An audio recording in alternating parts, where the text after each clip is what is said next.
In 1925, magazine publisher Hugo Gernsback created the Isolator, a bizarre-looking helmet for people who need to concentrate properly. Its first version was made using wood and felt.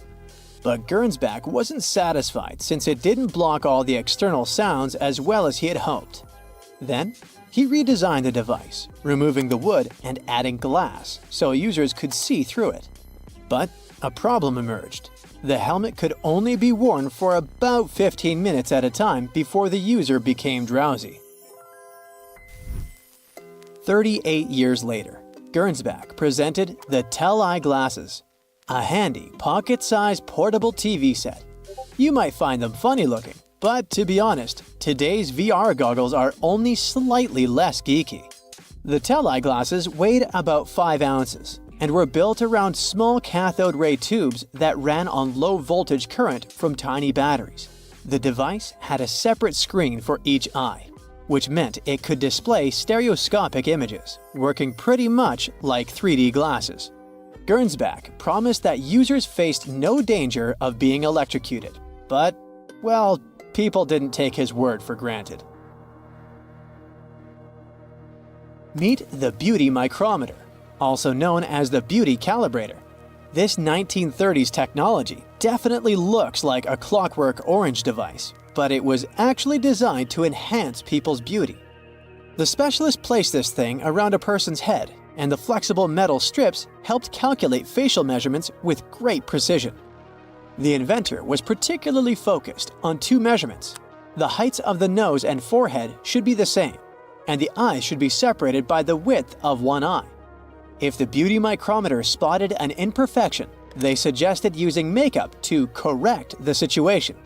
So this device was supposed to be a big deal for actresses and actors working in the movie industry, but it was a flop, and it definitely didn't become a nationwide craze. Sheet masks are all about aesthetics nowadays, but they were way more bizarre looking in the past. Take this ice mask created in the 40s by the legendary Max Factor Jr., who basically invented makeup for movie stars. He hoped that actresses would go to great lengths to get a mask like this to reduce facial puffiness, but that really never happened. Some people find those dimples around a smile to be the most charming and attractive thing ever. So, an inventor came up with the Dimple Maker back in 1936, which basically looks like some medieval dental equipment. The instructions were pretty simple. The user should stand in front of a mirror, smile to position the dimple maker correctly, and wear it 2 or 3 times a day for 5 minutes each time. The idea was to repeat the process until dimples appeared. But no surprises here, the thing couldn't really make dimples look better or create new ones. In fact, the Medical Association even stated that this device could bring you serious health issues instead of conventional beauty. Even the most experienced men can injure themselves by shaving from time to time. So, probably only the bravest would pay to use this mass shaving machine, which allowed barbers to shave a dozen men simultaneously. This device appeared in a pilot for a TV series in the 60s, but it was invented in the 19th century.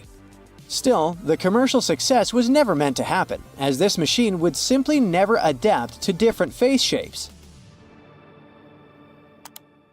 Another dangerous invention was the shoe-fitting fluoroscope. When shopping for shoes, instead of the usual try-on routine, people would step onto this cool machine that uses X-rays to show a real-time moving image of your feet inside the shoes.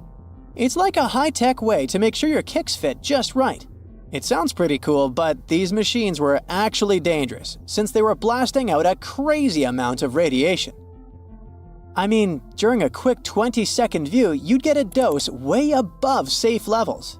Even though the radiation was aimed at people's feet, a bunch of it would scatter around, exposing everyone nearby. So, salespeople who spent hours around these things were getting a whole year's worth of radiation in just 2 hours. There were reports of injuries, so this invention was finally banned in the 70s. If you've got 2 left feet, you can learn how to dance with YouTube videos, or call your partner to help you out by using these Siamese dancing shoes. This invention made its debut in a 1981 mail-order catalog, intending to help couples stay in sync on the dance floor. But they were more likely to have you both tripping to the ground. Let me introduce you to the auto skates, an invention dating back to the 40s. The inventor used to kickstart the motorized roller skates as if firing up a lawnmower, and they could run up to 160 miles on a single gallon. But they had a little issue with the brakes, which could, not brake at all. So, a co-pilot was necessary there.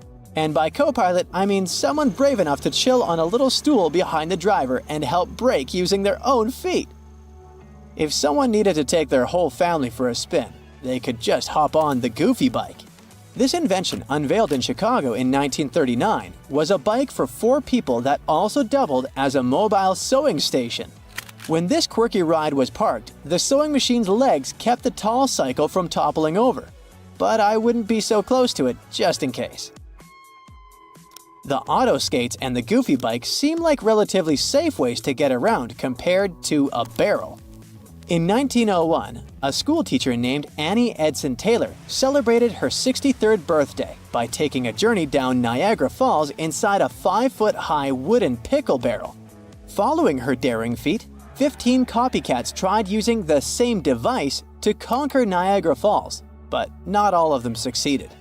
Nowadays, attempting such stunts is prohibited due to the significant risks involved, and the fine is approximately $10,000. Back in 1929, someone apparently thought that wood veneer sheets could be the next big thing in bathing suit materials. They were advertising a kind of DIY and recycling method, and one of the promotional videos featured a girl explaining how she crafted her outfit using leftover veneer from building a house. The funny thing is that they even claimed that, so far, none of the bathing suits had warped or cracked. But let's be real. The wood would need some serious waterproofing to pass the test of time. This invention didn't stick around for too long, probably because they didn't exactly win any awards for the most flattering design. About 10 years later, men were seen rocking periscope top hats in London.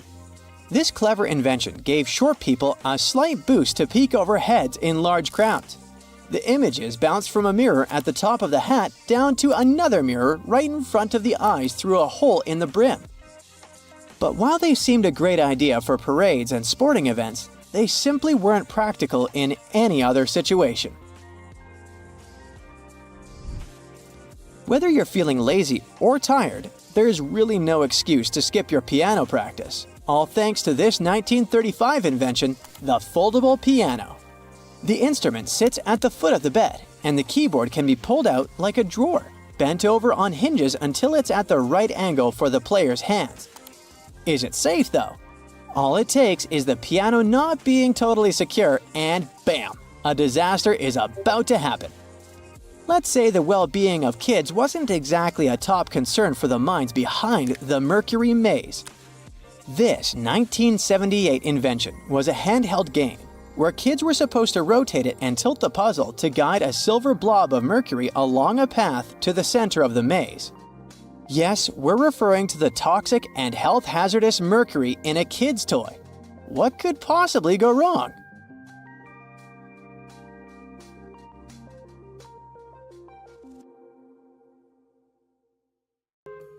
Hello, brave visitor, and welcome to the exhibition of the Uncanny.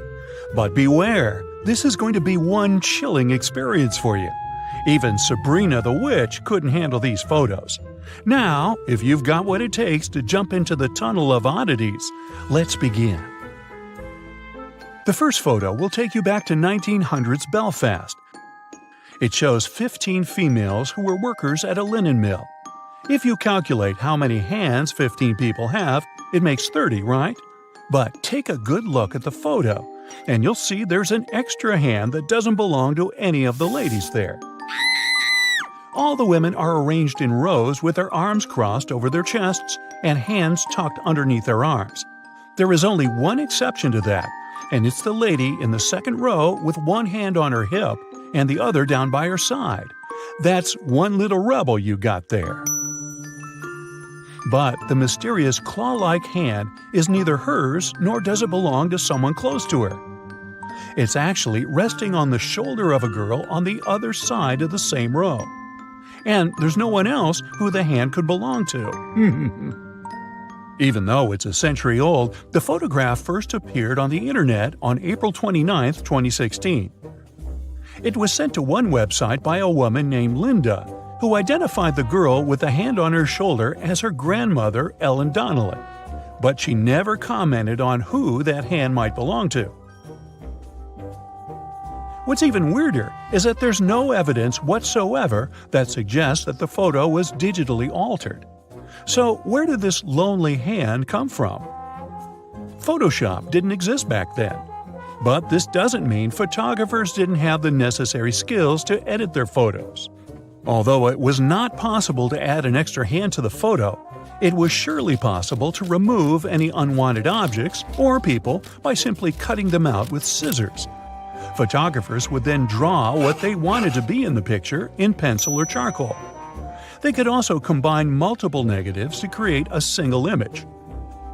There's one more answer to where the hand could have come from. Even though instantaneous photography had already existed in the 1900s, some photographers still use the long exposure technique to capture the moment. So it is possible that while the photo was being taken, the lady in the back initially placed her hands on Ellen and then decided to cross her arms, which makes this terrifying photo the result of long camera exposure. So you can ease your mind that it was not Thing, the hand that lived with the Addams family, that photobombed this picture.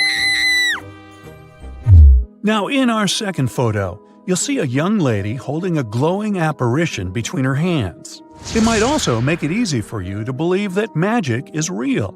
But sorry to disappoint you, because that is not the Expelliarmus spell she's doing. The woman in the photo is French-born Martha Baron, who later changed her name to Eva Carrera. She lived between 1886 and 1943. She was a fraudulent medium. She claimed to have psychic abilities that allowed her to communicate with people who had passed over to the other side and make their spirits materialize during her seances. At the time, such lying mediums would follow a standard procedure during their seances. They would enter a closet installed in the room to pretend to concentrate. Then they could use their powers at full capacity to generate ectoplasm. When not used in the context of cell biology, ectoplasm is a term referring to an imaginary substance that would come out of the body of the medium. It then might take the shape of a face, a hand, or even the entire body of the person who's being called back to life. Eva Carrera was one of those dishonest mediums who would use chewed paper and cut out faces from magazines and newspapers to make fake ectoplasm. This photo of hers, taken in 1912 by German parapsychological researcher Albert von Schrenck-Nozick, shows her in action during one of such deceptive seances. But knowing the full story doesn't change the fact that this photo can make your hair stand on end. But what's even more unbelievable than the photo itself is the fact that she was able to convince big names like Sir Arthur Conan Doyle, the author of the Sherlock Holmes mystery series, that she was the real thing. But you'll be happy to know that she couldn't trick illusionist and escape artist Harry Houdini, who, unlike Sir Arthur Conan Doyle, thought her performances were nothing more than a magician's tricks. Now, these owls in the third photo are not Hogwarts owls, and they are not here to bring you your acceptance letter. This photo was taken in the 1920s outside the Manchester Grammar School, which was founded all the way back in 1515 by a man named Hugh Oldham. And he is the reason why these people are wearing weird owl costumes as they're marching. Hugh Oldham was born in Manchester. He wasn't a serious scholar, despite attending both Oxford and Cambridge universities. Well, the tuition was cheaper then. However, he was in royal service, and thanks to his administrative skills, he was favored with important titles. That is what actually helped him reach high positions and become a powerful and influential figure. and through his new duties, he was able to achieve great wealth, which he later used to fund the school. The motto of Oldham's school, which is written on its coat of arms, is the Latin phrase sapere aude, which loosely translates to dare to be wise. To this day, the school still has that same motto, but the choice of the owl doesn't symbolize wisdom as you might think. The owl on the Manchester Grammar School's badge is carrying a banner with the word dome on it. If you read it as one would read emojis, you would arrive at Owldom, which is actually a reference to Hugh Oldham. When you look at the crest of the town of Oldham, you'll see it's very similar to that of the school. This choice was made to reflect the pronunciation of Oldham in the local accent, which is Owldom. Accordingly, paying respects to their founding father is why both the school's and the town's mascot is the owl. So rest assured that nothing sinister and spooky is going on in this photo. Now, how about something sweet after all that eerie stuff? The fourth photo depicts an innocent child whose eyes are screaming, "Help me!" But don't worry, the boogeyman is not the one holding him. The thing he seems to be sitting on is actually his mother. This is called hidden mother photography, and it was actually very common in the Victorian era. Back in the 1840s, the only way people could have their photos taken was with a daguerreotype camera, which was the first photographic camera developed for commercial use. These cameras had exposure times from tens of seconds to several minutes. So one had to stay perfectly still during all that time to get a clear picture. But as you can imagine, it's not easy for a child, let alone me, to stay motionless for such a long period of time. And you can't say strike a pose to a baby either. So this is the reason why the hidden mother technique was born.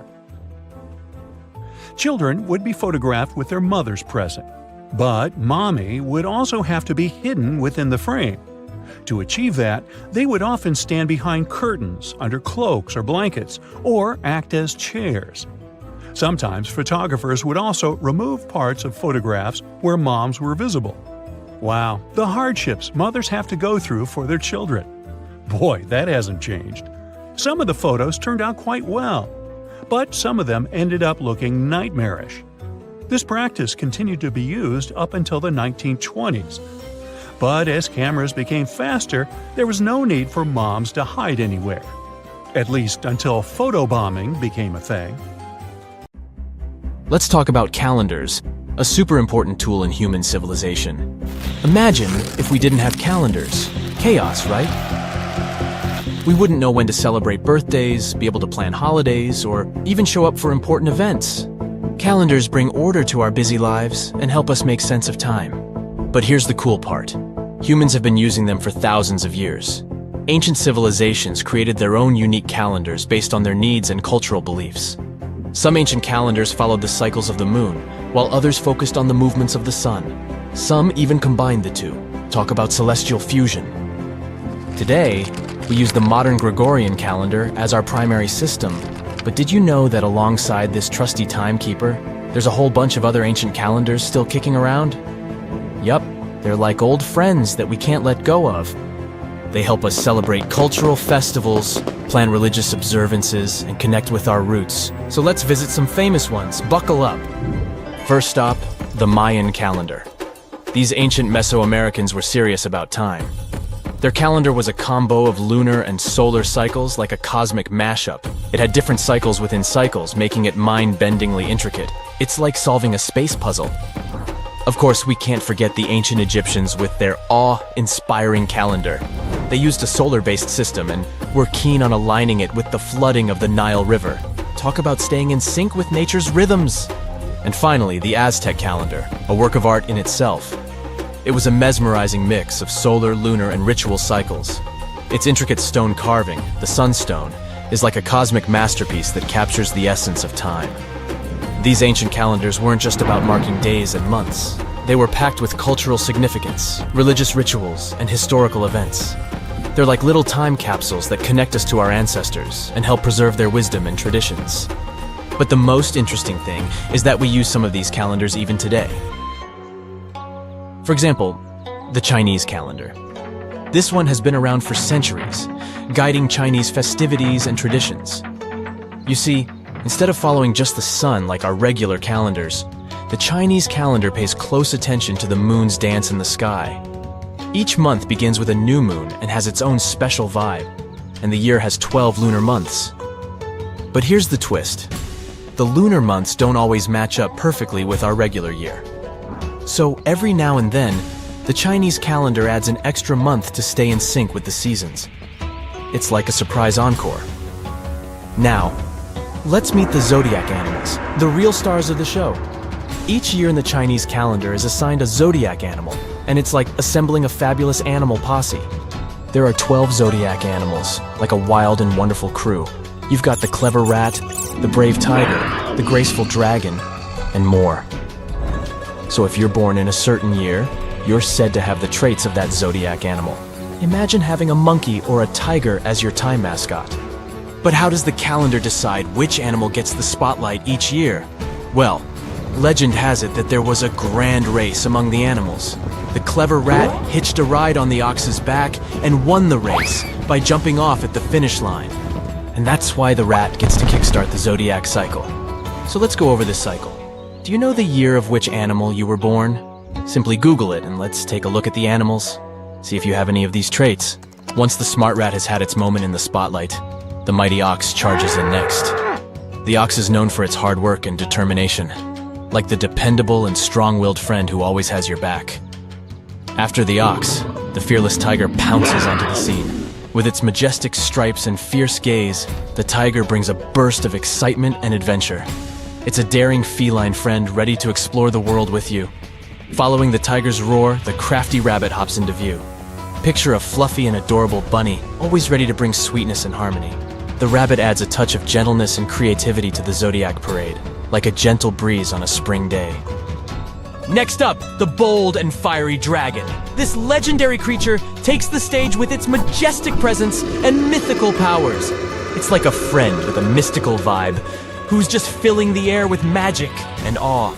After the dragons, the wise and intuitive snake slithers into the play. This serpentine friend brings wisdom and insight, like a guide navigating the twists and turns of life. It's always great to have a sneaky and clever confidant on your side. Next one is the lively and playful horse. Imagine the wind in your hair while you're riding a horse in a clear field. A horse person may have an adventurous spirit, always ready for a thrilling journey. Then, the graceful and elegant sheep. With its gentle nature and nurturing spirit, the sheep brings peace and harmony to the zodiac. It's a caring friend to lean on in times of need. Following the sheep, the mischievous monkey swings into action. This lively and clever prankster adds a dose of fun and laughter to the party. It's a playful buddy who can turn any dull moment into a wild adventure. After the monkey, the proud and confident rooster struts its stuff. It's a magnificent bird.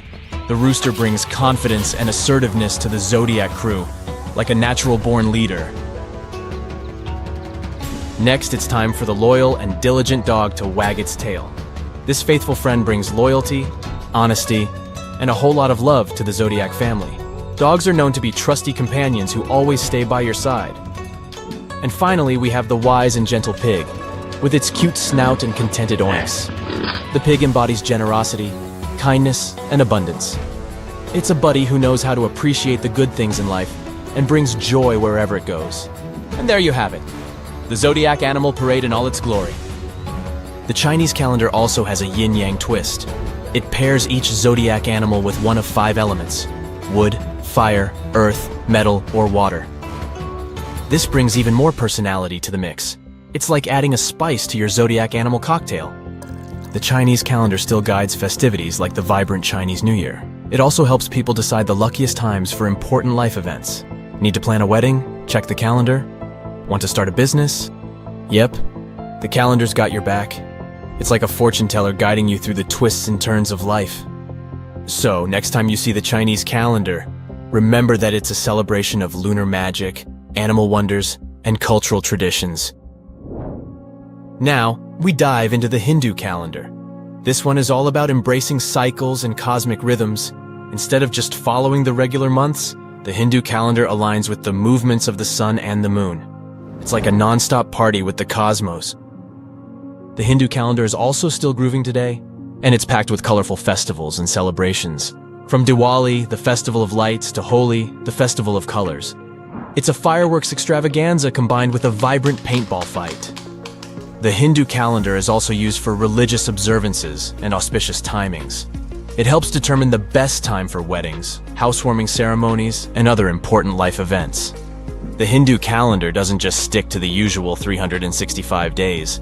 It accounts for lunar months, solar months, and even leap years. So next time you glance at a calendar, remember that it's not just a bunch of dates and numbers. It's a remarkable tool that connects us to our past and guides us into the future. Ancient calendars remind us of our shared human history and the beauty of different cultures. So let's embrace this amazing diversity. Hygiene practices have been on this planet for as long as there's been life. Even those initial single-celled organisms felt icky when they got dirty, so they made shields and developed mechanisms to kick out unwanted guests, such as bacteria. Animals are surprisingly clean too, especially pigs, out of all animals. Turns out they're particularly good at keeping their space tidy. Domestic pigs, for instance, pick a spot for their toilet business that's a good distance from where they eat or sleep. Humans have a long, and at times icky, history with hygiene too, which can be traced as far back as our ancient cousins, the Neanderthals. There's evidence that even over 60,000 years ago, they seemed keen on keeping their pearly whites in good shape. 2 fossilized Neanderthal teeth tell this story through some weird grooves, which were obviously made by something pointy, like a toothpick of sorts. Then there's Venus of Willendorf, this tiny ancient statue, around 25,000 years old, discovered in Austria. Its whole purpose remains a mystery. Scientists don't even know if it was an art piece or if it had some spiritual significance. But it does give us some indications on ancient hygienic practices. Now, there's no way to confirm, but those bumps and grooves on the statue's head might represent braids. Scientists have no idea how often people washed their hair back then, or if they used any specific cleaning products. But the fact that they put some time into a hairdo shows an extra bit of care that other species might not have. Now, in all fairness, the likely culprit for prehistoric hygienic practices might have been lice, unfortunately. Even further back in time, we meet the Egyptians, who surely take the crown for ancient self-care practices. In fact, according to the Greek historian Herodotus, around the 5th century BCE, the ancient Egyptians were the cleanest and healthiest bunch around. Why so? Because they made sure to bathe twice a day to steer clear of health problems. Spiritual leaders, in particular, took cleanliness seriously, shaving their entire bodies every 3 days and having 2 baths during the day and 2 at night. Wow! Know what should also be taken seriously? Liking this video and subscribing to this channel, which doesn't take nearly as long as an ancient Egyptian bath. Meanwhile, ancient Egyptians also didn't just rely on water. They used perfumes to stay fresh. They also had these natron soaps that were scented and had properties like fighting bacteria and fungi. These natron, which is a mineral salt, was used in mouthwash solutions too. These people chewed on parsley and similar herbs to keep their breath fresh. Egyptians back then went even as far as developing one of the first deodorants.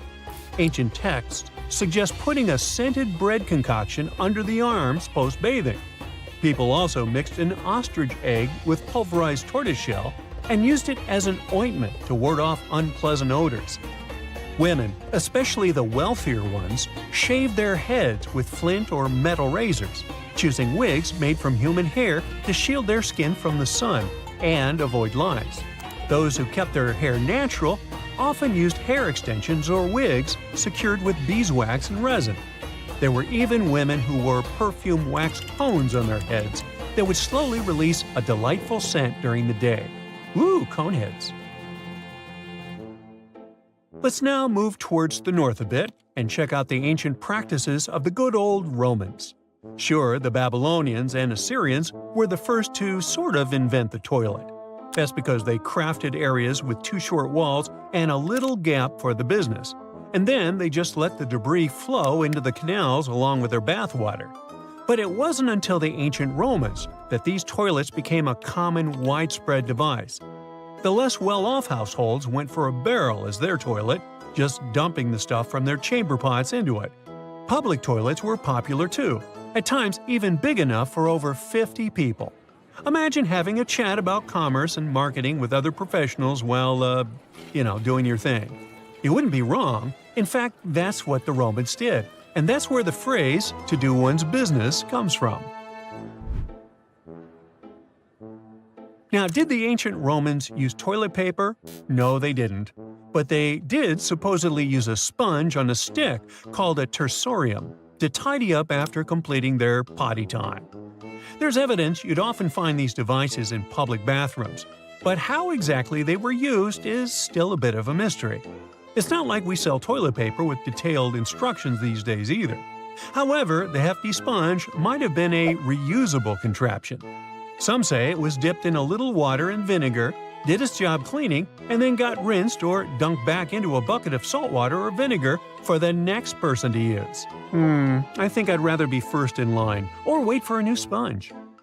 Probably one of the most important ancient inventions when it comes to hygiene were the Roman aqueducts. These sophisticated engineering marvels were designed to transport fresh water from distant mountain sources to cities. This meant ancient Romans always had a reliable supply of clean water. Now, the medieval times have this reputation of being some of the smelliest in human history. But if we look at the data, it wasn't that bad. People were advised to keep it smooth, getting rid of unwanted hair by either shaving or plucking. Another technique was to put together a mix of crushed needle seeds and vinegar and slather it on the skin. Think of it as an ancient body scrub. As for hair, doctors suggested washing it, but not too often, just once every 3 weeks. The preferred method? A good scrub with water and herbal blends. Daily hair care involved combing, sometimes with powders made from sweet-smelling flowers like rose petals. For laundry duty, our medieval ancestors tossed clothes and linen into a tub, river, or stream. To really amp up the cleanliness, some added wood ash to the water. Women often took laundry to rivers, where they would stomp on clothes or beat them with a wooden bat until they were done. In fact, the washing enthusiasm got so intense that it led to some serious public health issues. One story goes that in the 1400s, an English city put a ban on washing clothes at town conduits because it became such a mess. When it comes to laundry, though, people that lived through the Victorian era really overdid it. For starters, it was a multiple-day project. Manuals then suggested letting clothes soak overnight as the first step. The next day, it was a complete process of soaping, boiling, rinsing, drying, starching, and ironing. Sometimes they even had to repeat these steps. To keep whites looking brand new, women had various stain removal options. For instance, sour milk was said to work wonders in removing iron rust. Every wash also involved a bluing stage. White clothes were boiled or scalded with water that had a touch of blue dye. This made yellowing clothes look whiter. Interestingly, you can still find bluing products for laundry today. Another manual gave tips on bleaching clothes. Cotton could be bleached by soaking in buttermilk or adding turpentine to the first wash. Muslin fabric needed a chemical mix after the initial soap boil, followed by sun drying. At about the same time lived one of the most beautiful women in history, Sisi of Austria. She became renowned for her personal hygiene and self-care routines. Her most recognizable attribute was this thick chestnut hair with an incredible length, down to her feet. It took her 3 hours per day just to manage it. Every morning she'd have a cold bath, a massage, and then she'd sit down in a chair for hours, letting her hairdresser do her job. Sisi's skincare regimen was equally as outrageous. Obsessed with keeping wrinkles at bay, Sisi put crushed strawberries to her hands, neck, and face. She also slept with a custom mask on, lined inside with pieces of raw veal. The woman also spent time in warm olive oil baths to keep her skin soft, and for everyday bathing, she used distilled water. Cece also made it a habit to sleep without any pillows, because she believed it would benefit her skin. Kind of obsessive, wouldn't you say?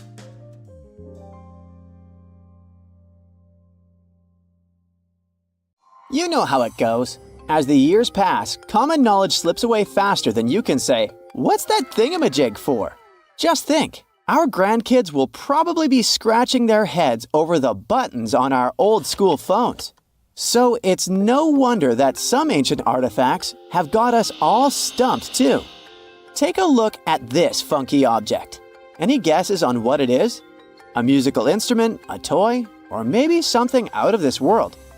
Beats me, and even the experts have no exact answer.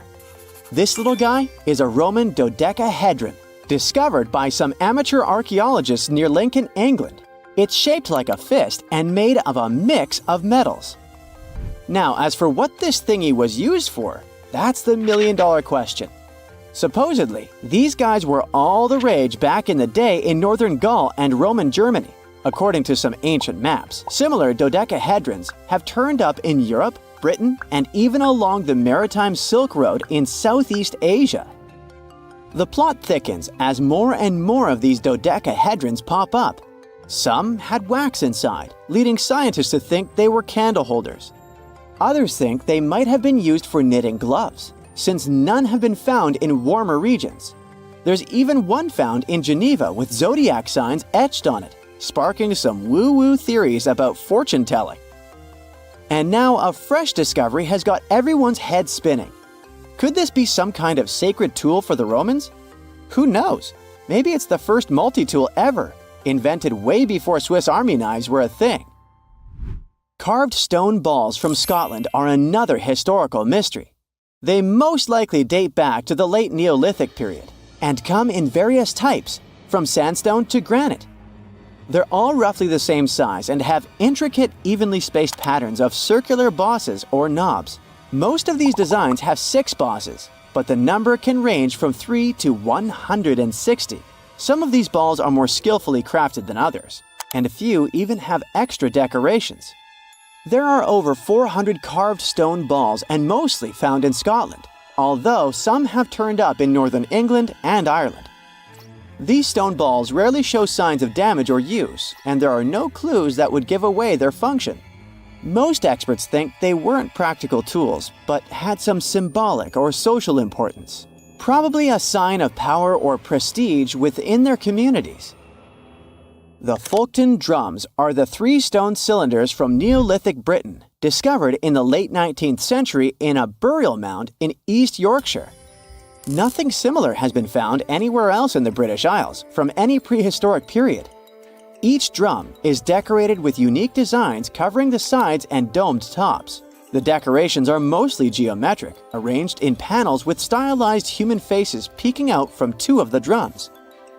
Recent studies of the artifacts using new technologies show that the designs had been carved and recarved over time. A team of experts also analyzed the composition of the drums, and it turns out that they were made from local chalk. In the late Bronze Age in Europe, long before coins became common, finely crafted metal objects served as portable wealth and symbols of high status. Across Europe, archaeologists have found all sorts of artifacts, from gold adornments worn by elites to large bronze cauldrons used in feasts. Beautifully decorated gold rings discovered in Wales are among these items. They're known as lock rings and may have been used to hold hair. Now they're flattened after spending nearly 3,000 years underground. They used to have cone-shaped openings at each end. They were found at different times, but were likely worn as a pair and buried together in a single hoard.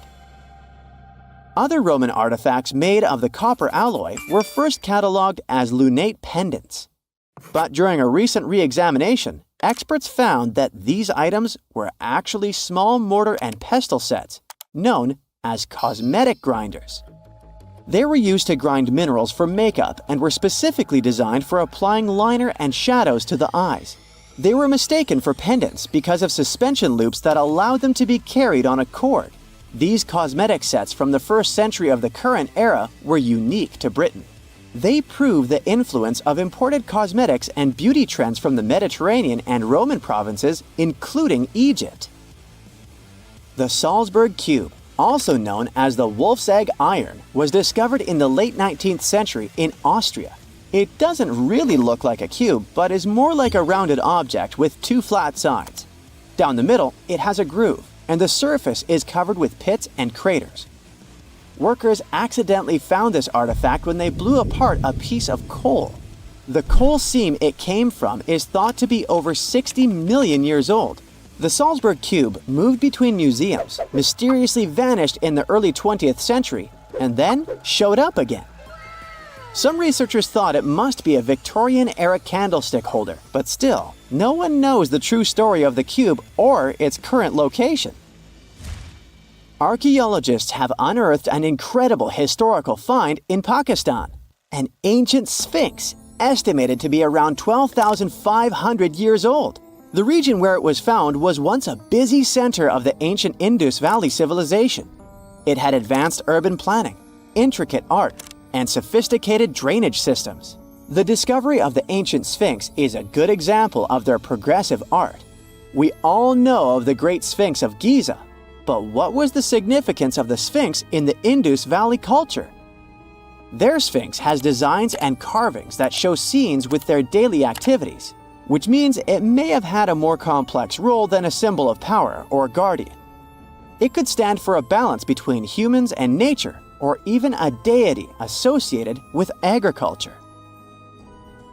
Arauca in Chile sits on the sandy dunes of the Atacama Desert, known as the driest desert in the world. Long before this coastal town was built in the 16th century, the Chinchorro people called this region their home. Archaeologists found hundreds of their mummies. Radiocarbon dating showed that these mummies are over 7,000 years old, which makes them 2,000 years older than the famous Egyptian mummies. The Chinchorro used special techniques to preserve the mummies, not just relying on the dry climate for that. And unlike the Egyptians, they didn't just do it for the elite members of their society, but for everyone, no matter what age or status they had. The local people living in Arauca now are so used to finding mummies in their backyards that they don't feel weird about living among them. In the winter of 1850, a powerful storm with extra high tides hit the west coast of Orkney, Scotland. The wind and waves ripped away the surf, covering a mound, and revealed stone-built structures beneath. A local antiquarian decided to dig up the village that he thought was from the Iron Age. He managed to unearth the remains of 4 houses and many artifacts from 2 villages. The villages had been buried under sand, so everything was really well preserved. Carbon dating wasn't a thing back then yet, so it was tricky to tell the exact age of the villages. Almost a century later, with new tech, researchers were finally able to tell that the place was actually from Neolithic times. You can still see stone dressers and box beds in the prehistoric houses. Archaeologists and historians working on the famous Terracotta Army think that it might have been inspired by or modeled on ancient Greek sculptures. It would mean there was a cultural contact between East and West much earlier than we thought, long before the Silk Road trade route. There was probably Western influence in China during the era of its first emperor, who took the throne in 246 before the current era. Before that time, China didn't have a tradition of building life-sized sculptures. Earlier terracotta soldiers were much smaller, less than 10 inches tall. Greek artists might have even been present to train Chinese sculptors. The ancient Indian texts mention beautifully decorated chariots or entire palaces called vimanas that could take off and, in a matter of seconds, fly away as far as space. Some people believe these vimanas only existed in Indian mythology, but it's also possible that they were based on a real technology that had been lost over the centuries. According to the Vedas, ancient Indian religious texts, there was the elephant vimana with several engines and many other types named after animals and birds.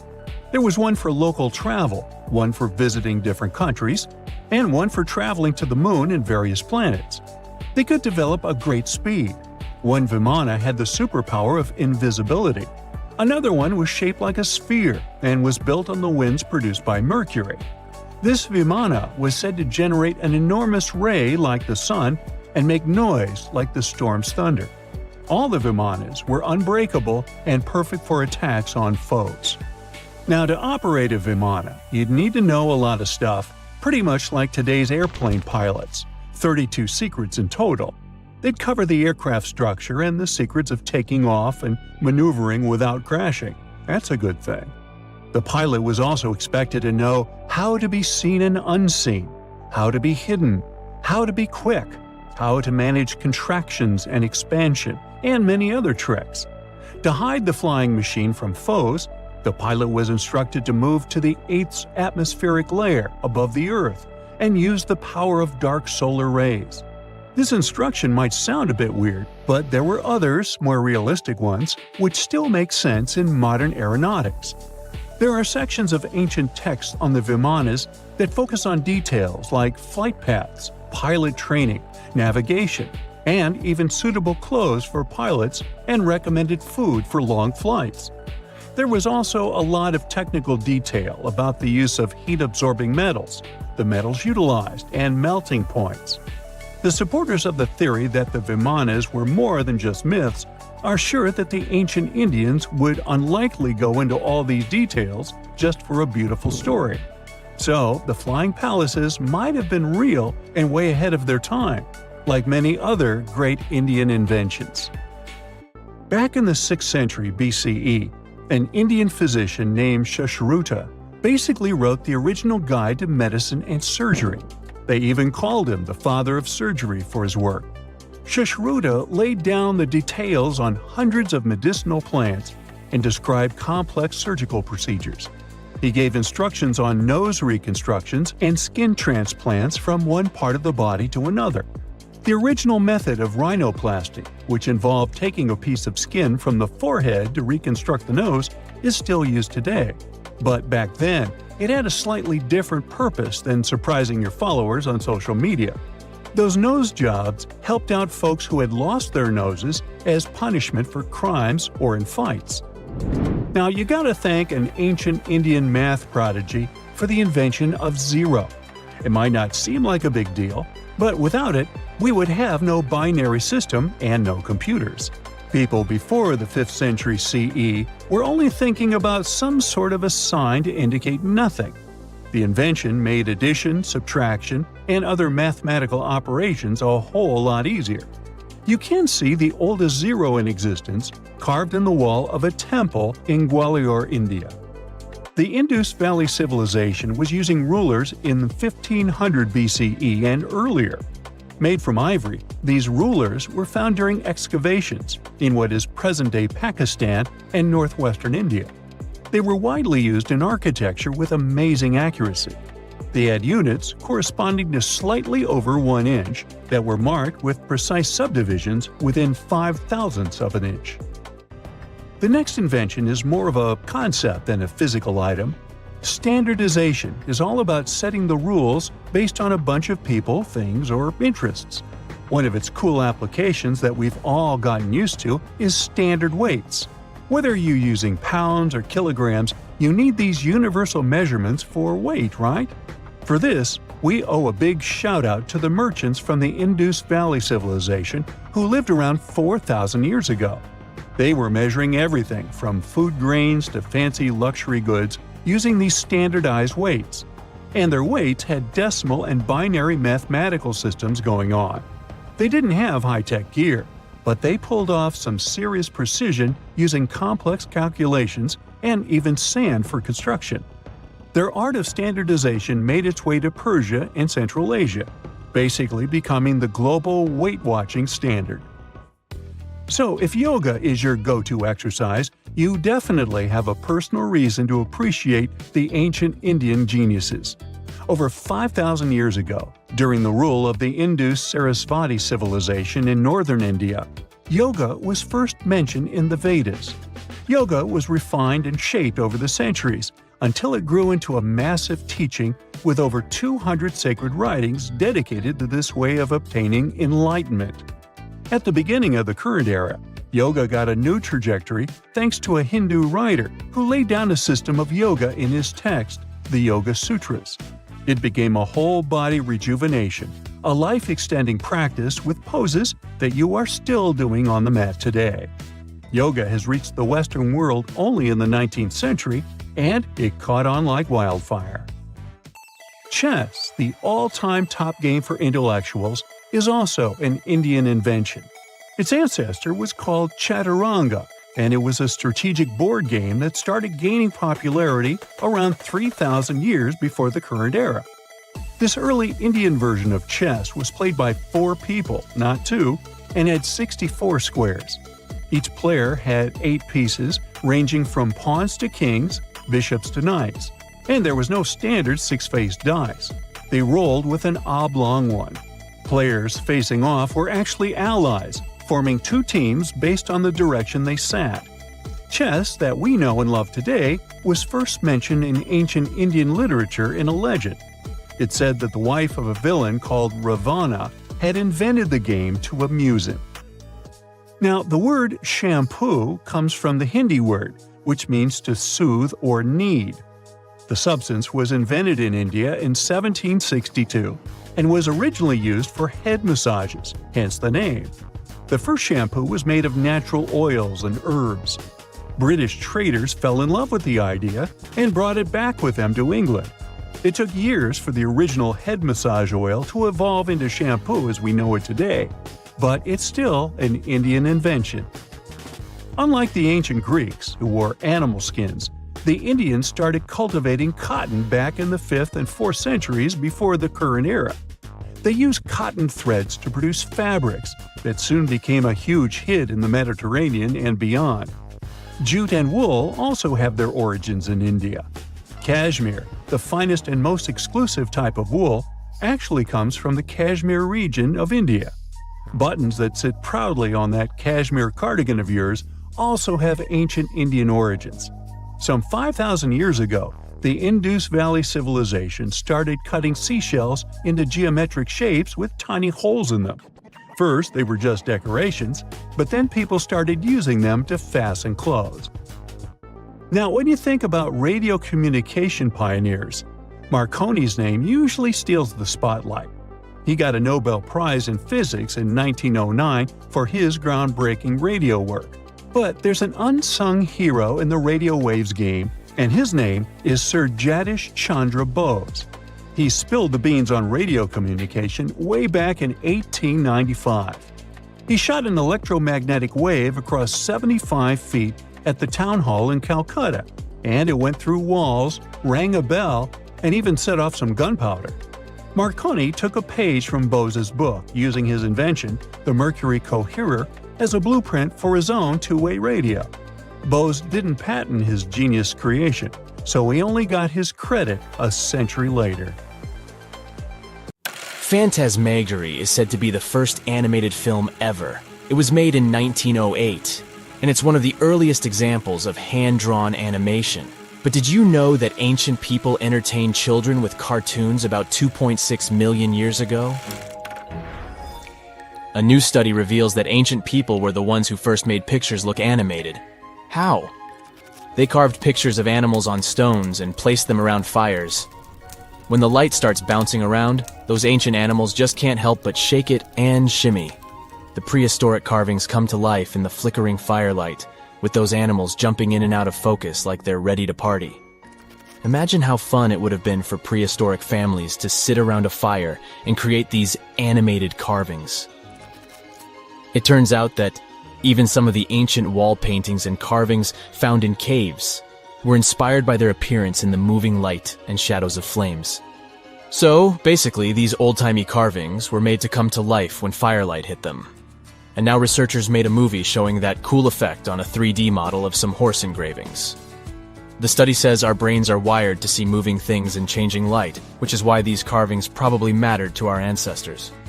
In other words, cave people were like, hey, let's carve some cool stuff on this rock, and when we light a fire, it'll look like it's moving.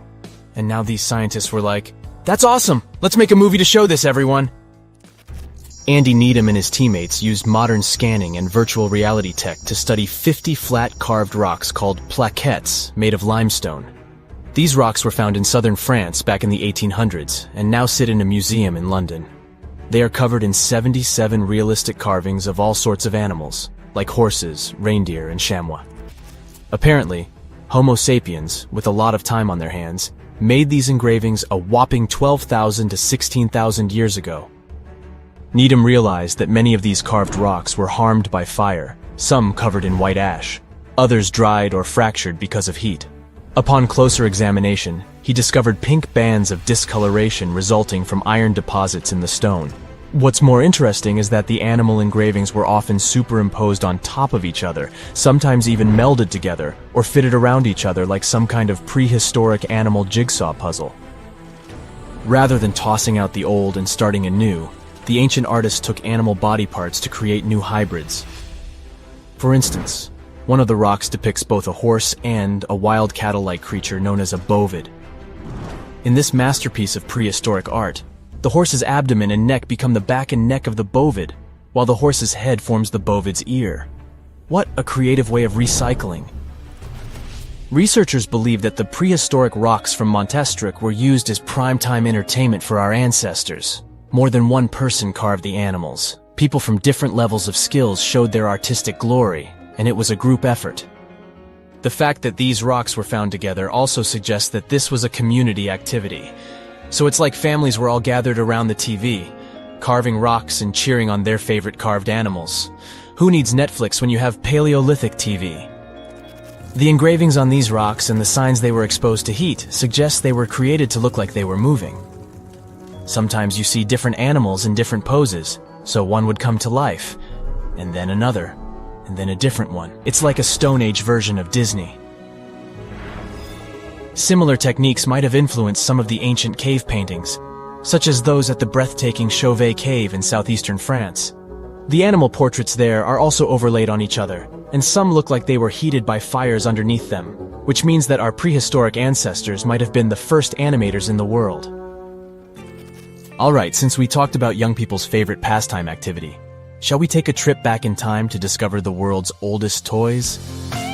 One of the most ancient toys discovered was a simple ball made from clay and found in the ruins of ancient Mesopotamia. It might seem like a simple toy, but our ancestors were playing with them as far back as 3000 BC.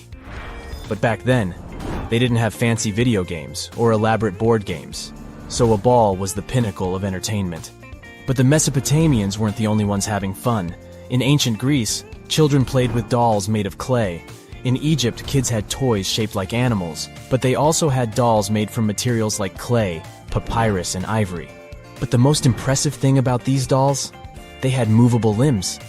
That's right, our ancient ancestors were playing with articulated dolls before it was cool. But it's not all fun and games. Toys also had a practical purpose back in the day.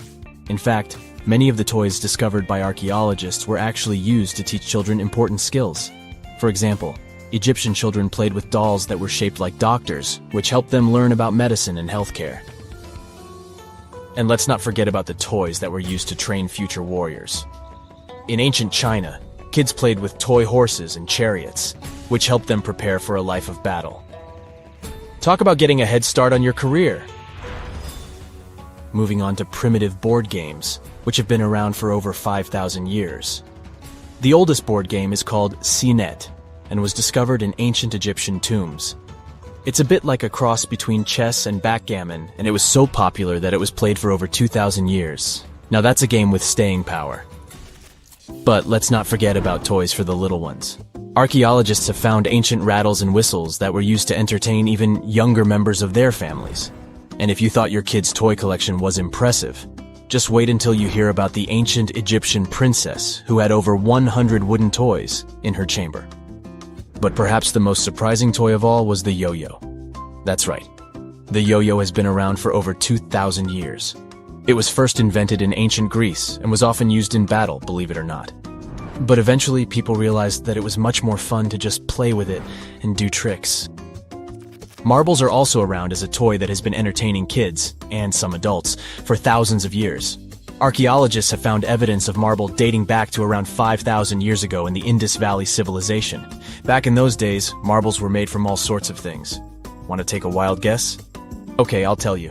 Fruit pits and small pieces of smoothed stone. That's right, those ancient kids were getting creative with their playthings.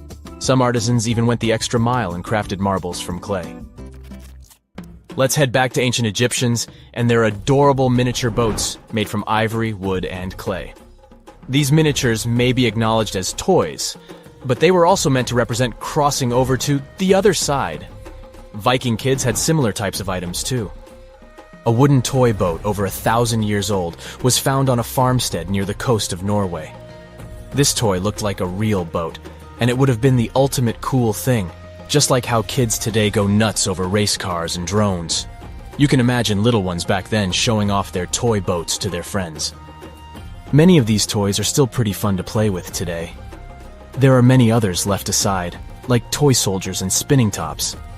Do you want to know more about ancient toys or gadgets from the early days of cinema?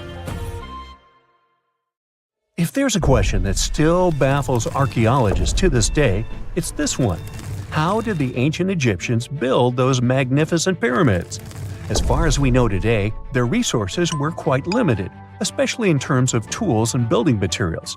We still don't have a fully satisfying answer, but hey, we've got some pretty amazing theories worth considering. The leading contender among these theories involves the clever Egyptians employing a sneaky strategy. Now picture this. They constructed a slanted and curving mound made of bricks, earth, and sand encircling the pyramid to be. As the pyramid grew taller and taller, they simply increased the height and length of this wacky structure. It's like they were playing an ancient game of Jenga. Now, how did they get those massive stone blocks up there? Well, according to the legendary ancient Greek historian Herodotus, they used sleds, rollers, and levers. It sounds like they turned construction into a supersized game of tug-of-war. And guess what? Herodotus also claimed that the Great Pyramid, you know, the one from Giza, the granddaddy of them all, took a whopping 20 years to build. There's more. Herodotus also dropped a mind-boggling number on us. 100,000 men were supposedly involved in this pyramid extravaganza. Did they hire the entire Egyptian population? Well, it might not be as far-fetched as it sounds.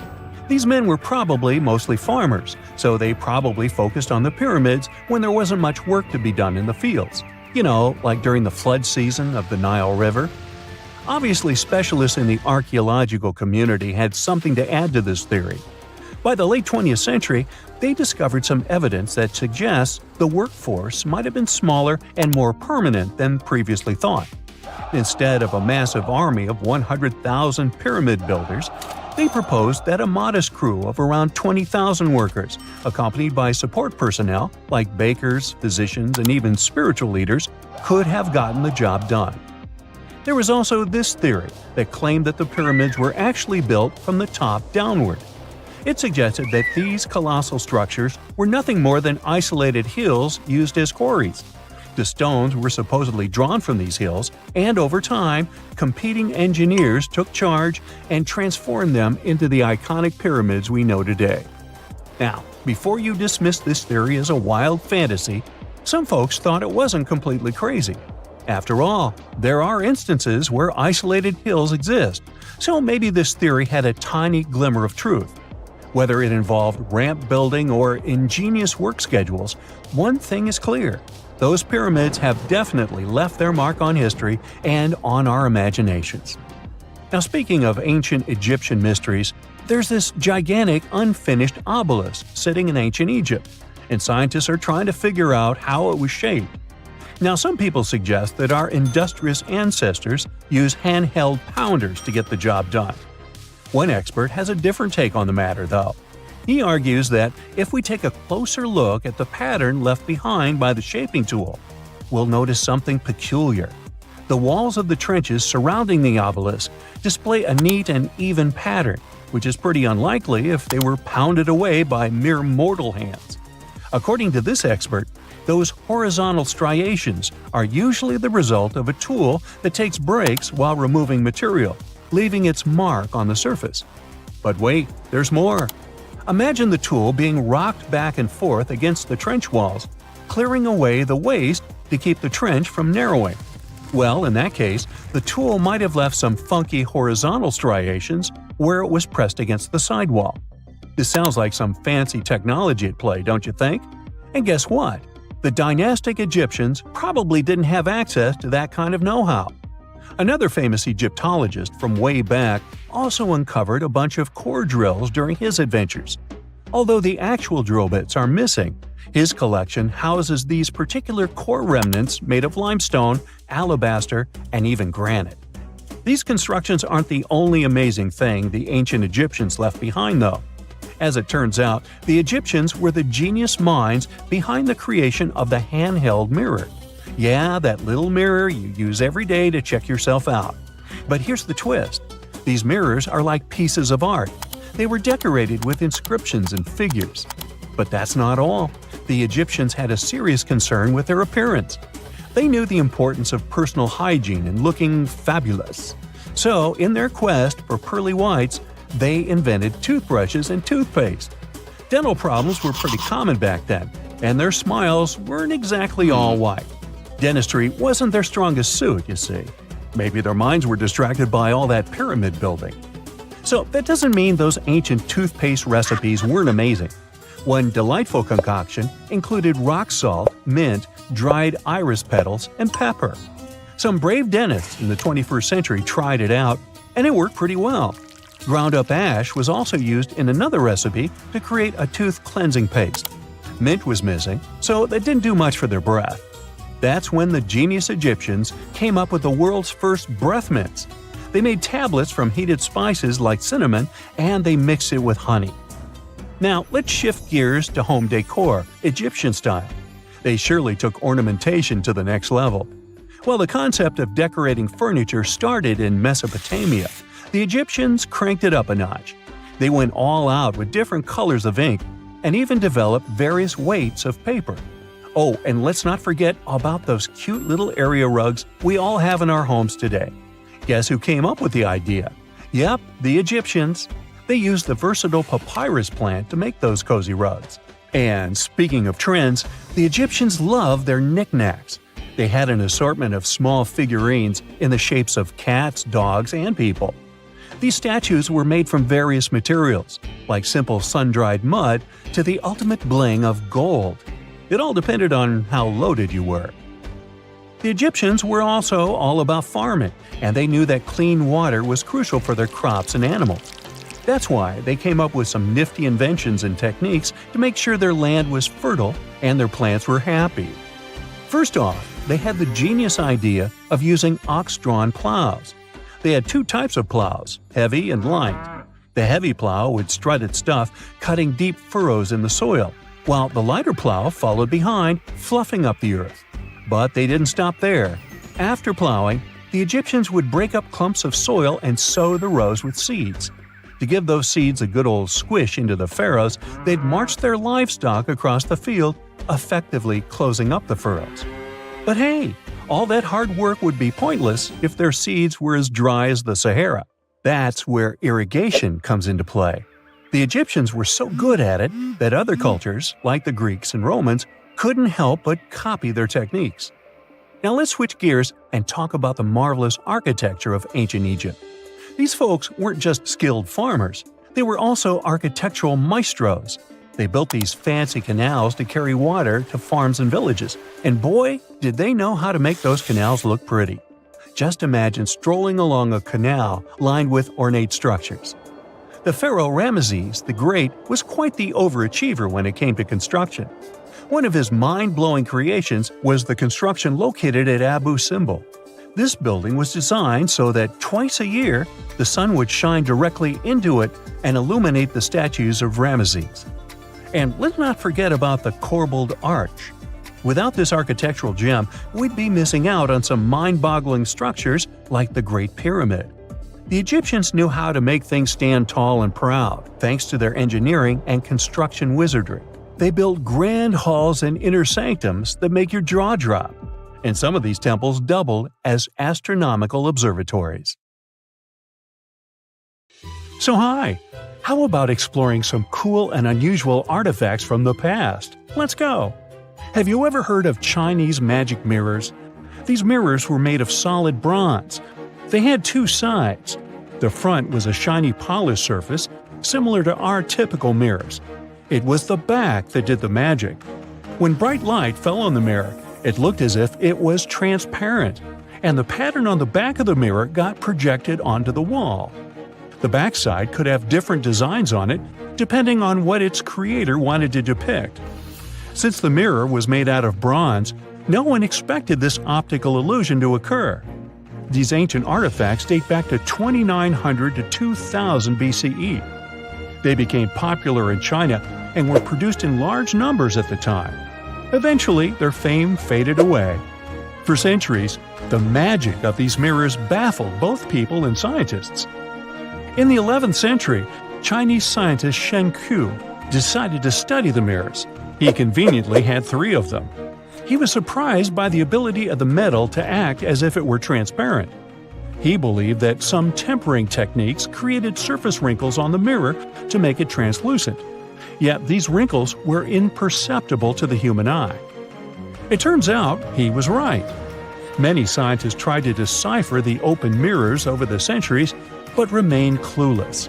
Finally, in 1932, William Bragg discovered that Shen Ku had been right about imperceptible surface wrinkles all along. Every once in a while, people open multiple tabs in a browser and come to a point where there's no room for a new tab. Apparently, this had also been happening long before computers and the internet were invented. Meet the 16th century browser. This is a full-size book wheel.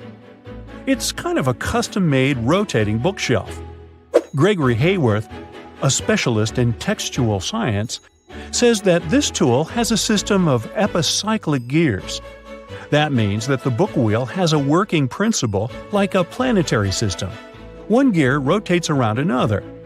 The shelves of the device maintain a constant 45-degree incline that holds the book securely as the giant wheel turns. Back then, people used the tool while writing encyclopedias and editions of classical works. In this kind of work, a person has to have many books open simultaneously so that the information from multiple sources can be gathered easily. Italian engineer Agostino Ramelli is the inventor of this piece of early modern machinery. What if I tell you that sponge divers in Greece accidentally found an ancient computer? They pulled out this artifact from a shipwreck near Antikythera Island in 1901. Scientists called it the Antikythera mechanism and labeled it as the first mechanical computer. The machine looks like a hunk of bronze, but it has some kind of mechanism composed of gears and wheels. So, experts first assumed that it was an astronomer's tool. After an X-ray scan, though, they found out that the instrument was far more complex than they thought. The artifact was meant to calculate astronomical positions, track the 4-year cycle of athletic games, and so on. It contained a box with dials on the outside and had an assembly of gear wheels attached. It's still unknown who built an instrument with this level of artistry 2,000 years ago and why this technology was lost. After seeing how sophisticated the device was, scientists accepted that their perception of ancient Greek engineering wasn't really accurate. Professor Michael Edmonds of Cardiff University admits that, based on the knowledge they have, this mechanism shouldn't even exist. Edmonds says the machine is one of a kind, and its astronomical calculations are precise. For him, the Antikythera mechanism is more valuable than the Mona Lisa. In 1929, scholars working in Topkapi Palace Museum in Turkey discovered a map. It became famous for being the oldest map showing the Americas. Perry Rees drew this detailed map on a gazelle skin in 1513. He depicted Europe, North Africa, the coast of Brazil, and several islands, such as the Azores and Canary Islands. The most exciting thing is that he created the map only 21 years after Columbus had set foot in the New World. Well, it was new to him. Perry Rees was a maritime scholar and a successful naval commander leading the Ottoman fleet. Yet, while drawing the map, he relied not only on his expertise in sailing.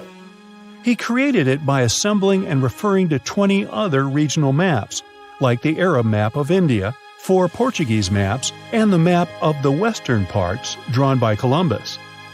Yes, the part he got from Columbus raised the heartbeat of many historians. Columbus drew a map during his 3rd voyage to the New World and sent it to Spain in 1498. It's assumed to be lost. Surprisingly, historians can now understand what Columbus noted down by looking at Perry Rees's map. Fun fact, he also drew another world map in 1528. Even though only about 1/6 of this map has survived, it's clear that it described the northwestern part of the Atlantic, the region from Venezuela to Newfoundland, and the southern tip of Greenland. The map also showed Antarctica centuries before its discovery. Historians had to rethink the chronology of history after getting this crazy information. Perry Rees described Antarctica's topography without ice in great detail. In the 1930s, workers found dozens of stone spheres in Costa Rica. Locally, they're known as bolas de piedra, literally stone balls. They were made by a civilization lost in time. What's interesting about these balls is their shape. They are perfectly spherical. How ancient people could make such precise shapes is a mystery. The spheres are of different sizes. Imagine a small one, like a tennis ball. Then put another one next to it, 7 feet in diameter. The largest spheres weighed 16 tons. Archaeologists are sure that these balls are human-made. Yet their purpose remains unclear. Some archaeologists claim that the spheres could represent the solar system or could be inspired by various stages of the sun and the moon. Others say that the stone's placement refers to the houses of chiefs. Most of the stone spheres were sculpted from granodiorite. It's a hard rock similar to granite.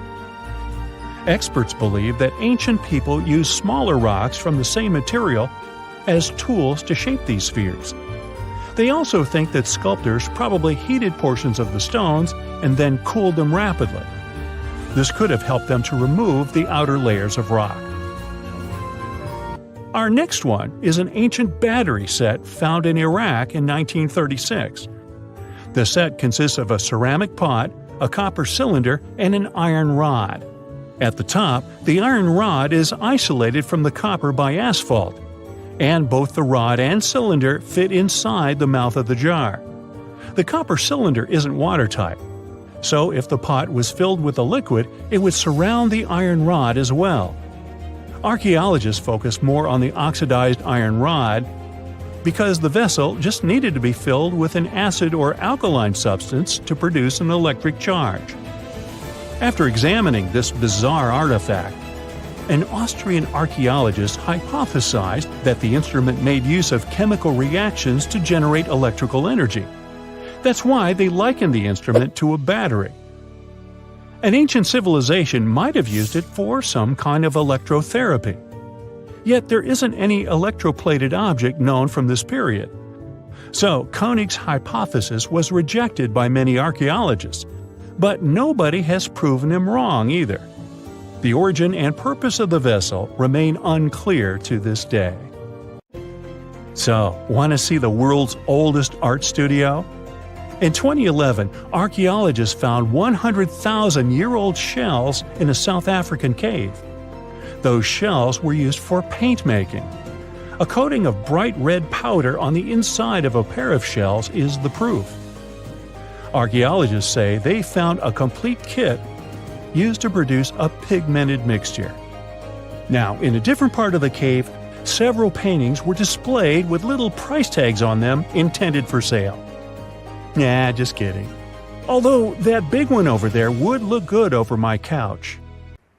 Most people know that pyramids were built as grand tombs for the pharaohs, designed to ensure they had a smooth journey to the afterlife. The Great Pyramid of Giza, for instance, was constructed for the pharaoh Khufu. But what most people don't know is that this whole pyramid building trend started right here with the step pyramid of Djoser about 4,700 years ago. This massive structure was built for Pharaoh Djoser, a ruler from Egypt's 3rd dynasty. It rises 7 layers high above the ground and stands about 200 feet tall. We think of it today as a phenomenal architectural project, but for ancient Egyptians, the step pyramid of Djoser turned out to be more like a massive experiment, a trial run, if you will, to perfect their building skills before they moved on to even more ambitious pyramids. Reaching new heights is super exciting, but the real mystery is what is going on below the ground. In this pyramid's underground labyrinth, there is a network of tunnels stretching about 3.5 miles long, and some researchers believe these tunnels might have been part of a sophisticated water system that could completely change what we think about pyramid construction. Let's talk about this massive complex located in Sakara. Surrounding the pyramid, there's what's known as a dry moat, a continuous trench that is up to 164 feet wide and almost 2 miles long. It forms a sort of rectangular shape around the pyramid. This trench has an average depth of about 65 feet. Now, if you were to add up all the earth and rock they dug out to create this moat, it would be about 10 times the volume of the step pyramid itself. For the longest time, people just assumed this trench was nothing more than a huge quarry, a place where they dug up stone and clay to build the step pyramid. Makes sense, right? But when you take a closer look, it doesn't add up. The trench is too narrow and deep to be practical for mining, and its layout doesn't match anything we know about ancient Egyptian quarrying methods. Plus, some sections of the trench are actually covered with a rocky ceiling, which would have made it nearly impossible to use as a quarry. Another theory suggests that the dry moat had some kind of spiritual significance. Maybe it was a sacred place, where souls of nobles gathered to serve the late king in the afterlife. There are even niches in the walls that work as a hint at this spiritual function. But most researchers believe that this purpose likely developed much later, long after the complex was built for Djoser. So, what was the moat really designed for? In 2020, a researcher came up with a pretty intriguing idea. It is possible that this trench was actually designed to collect and manage water, especially after heavy rainfalls. Now, that makes sense when you consider the location. The moat sits in an area that could easily have been flooded by runoff water from nearby plains. This could also explain why the trench wasn't used for new graves until much later when the climate became drier and less prone to flooding.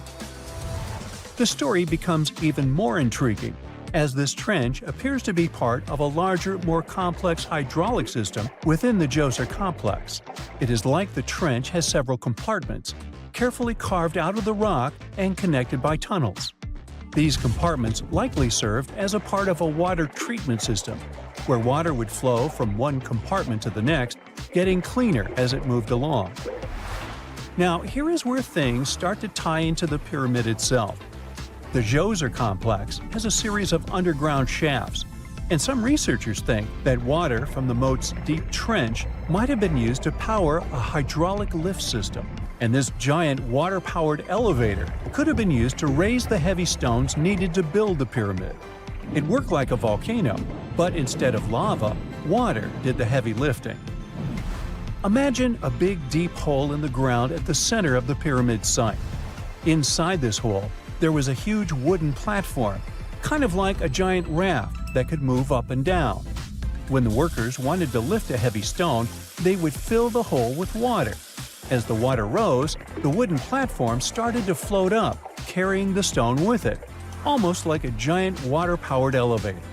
When the stone reached the right height, the workers slid it off the platform and onto the pyramid. The idea is that water from the deep trench, after being cleaned and filtered, would flow into these shafts. A massive float, possibly made of wood, would then rise as the water filled the shaft, lifting the stones up to where they were needed for construction. Once the stone was in place, they'd let the water out, lowering the platform back down to the bottom, ready to lift the next stone.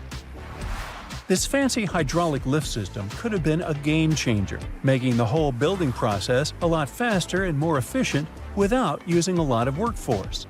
It is like the ancient Egyptians were already embracing the whole idea of work smarter, not harder. But of course, not everyone is on board with this theory. Some experts argue that the area where the step pyramid of Djoser was built couldn't have held enough water from occasional rains to maintain such a fancy hydraulic system.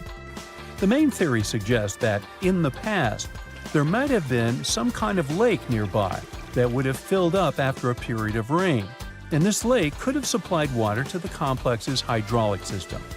But there is no mention of such a lake in any ancient Egyptian writings, so it might be more of a what-if situation than a reality. And then there's the issue of the hard work itself.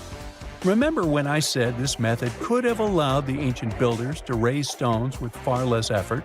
Well, that might not be entirely true.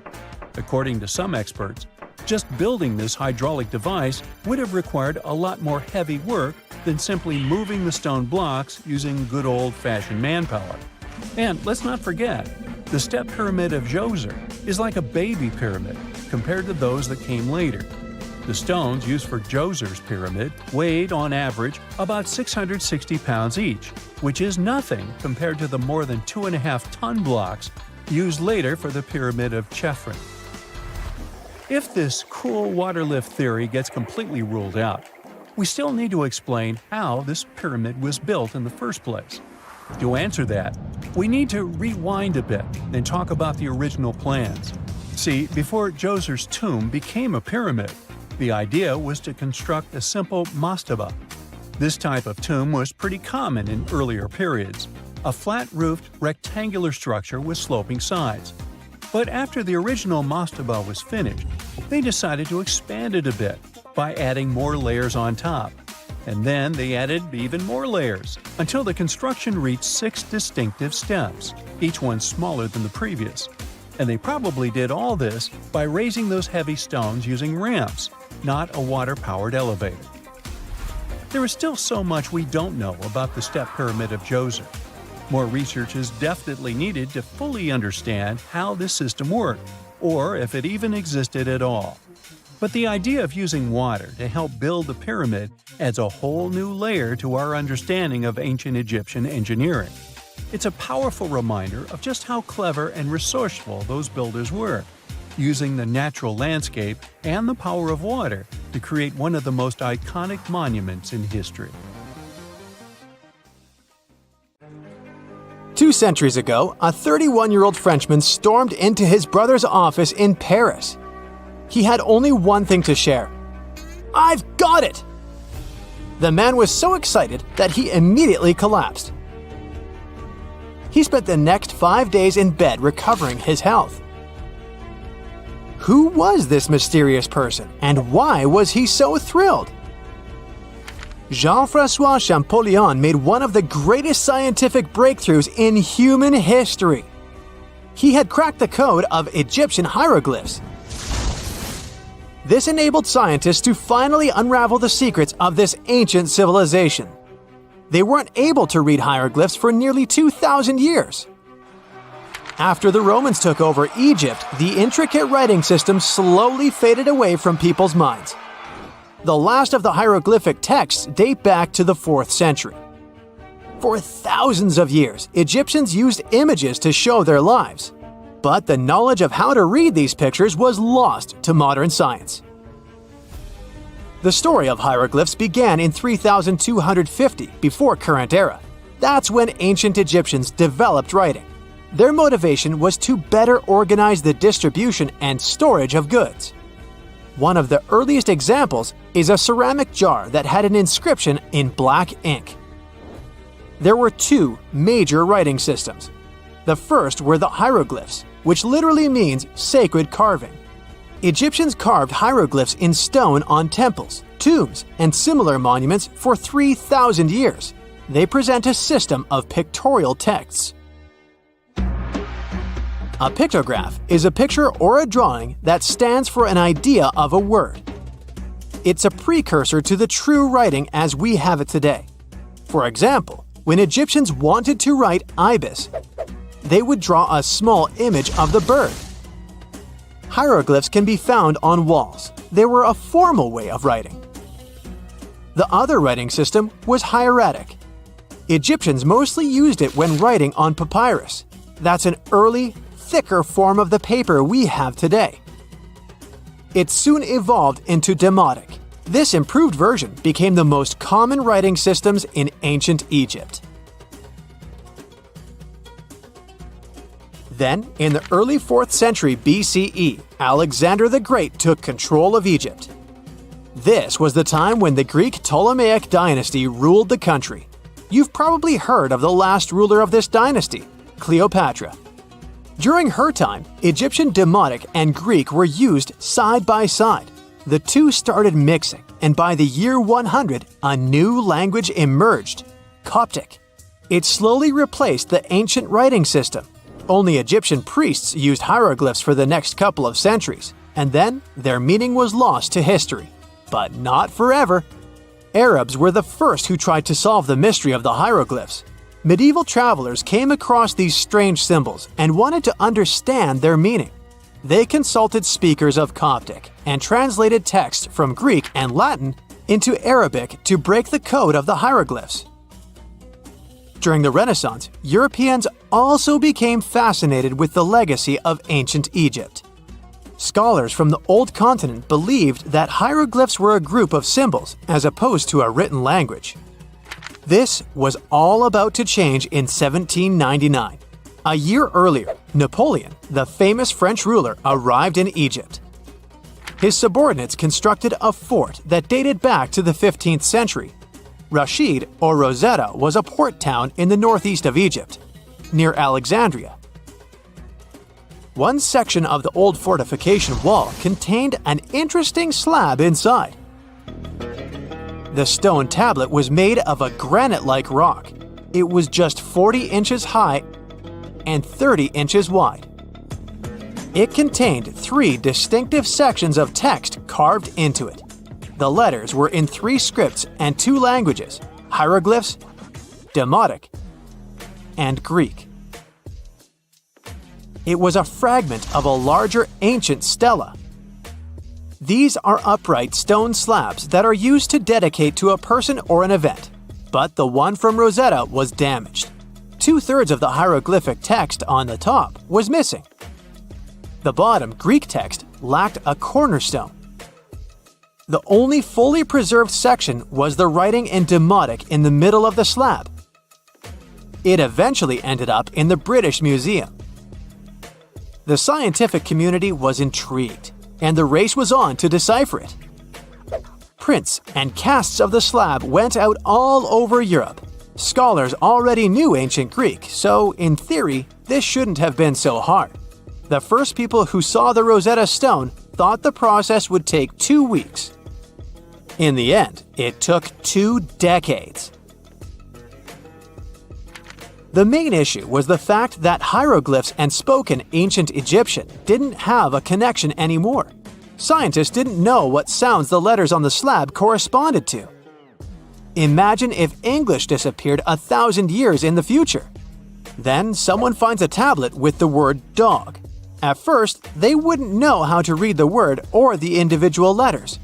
Even if they figured out how to pronounce the word, they wouldn't know its meaning. This is what linguists were dealing with in the case of the Rosetta Stone. The careful study of the artifact produced another find. The texts weren't direct translations of each other. They both described the same event, but in different words. It was like you saw a movie with 2 friends, and then all 3 of you wrote different reviews about it. The original text was probably in Greek, but the translators added extra words to make it sound more Egyptian. An English physician and physicist, Thomas Young, made the first great breakthrough. He knew that the name Ptolemy appeared several times in the text based on the Greek translation. This wasn't an Egyptian name, so it was impossible to represent it with a single image. The only way to spell out this Greek name was to use symbols that sound like it when produced. This is called transliteration, and we have it today as well. This is how foreign-sounding words are written down in Chinese or some Slavic languages. Young focused on sets of hieroglyphs in oval frames. These are called cartouches. He experimented a bit but finally discovered that one of them read, Ptolemy the Great. The individual hieroglyphs that made up this name corresponded to sounds needed to produce it. This is where our mysterious man from the beginning of the video enters the picture. Champollion picked up where Young left off. He knew Coptic, so the Frenchman was able to determine what many other hieroglyphs sounded like. The eureka moment was close. It came while he was studying a cartouche from a site dedicated to Ramses II. It had 4 symbols. The last 2 were the same. He determined this was the sound S. The first symbol was the sun. This is Ra or Re in Coptic. So the cartouche read Ra something SS. Can you already guess the name? Of course, it's Ramses. This breakthrough finally cracked the code. Ancient Egyptian wasn't a mishmash of cool-looking images. It was a phonetic language that Jean-François Champollion discovered in September of 1822. The stone slab is today known as the Decree of Memphis. The Egyptian council issued it in this city in the year 196 before current era. In it, they expressed their loyalty to the pharaoh.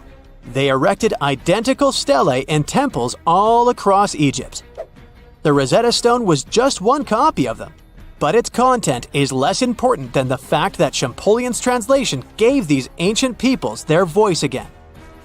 During the 1800s, European scholars didn't think that the Egyptian civilization was much older than classical Greek or Roman. Now that scientists could read hieroglyphs, a whole new chapter of human history opened. One of the most famous finds in the history of archaeology happened in 1922. That's when the British archaeologist Howard Carter discovered the tomb of Pharaoh Tutankhamun in Egypt's Valley of the Kings. The whole world admired King Tut's golden mask.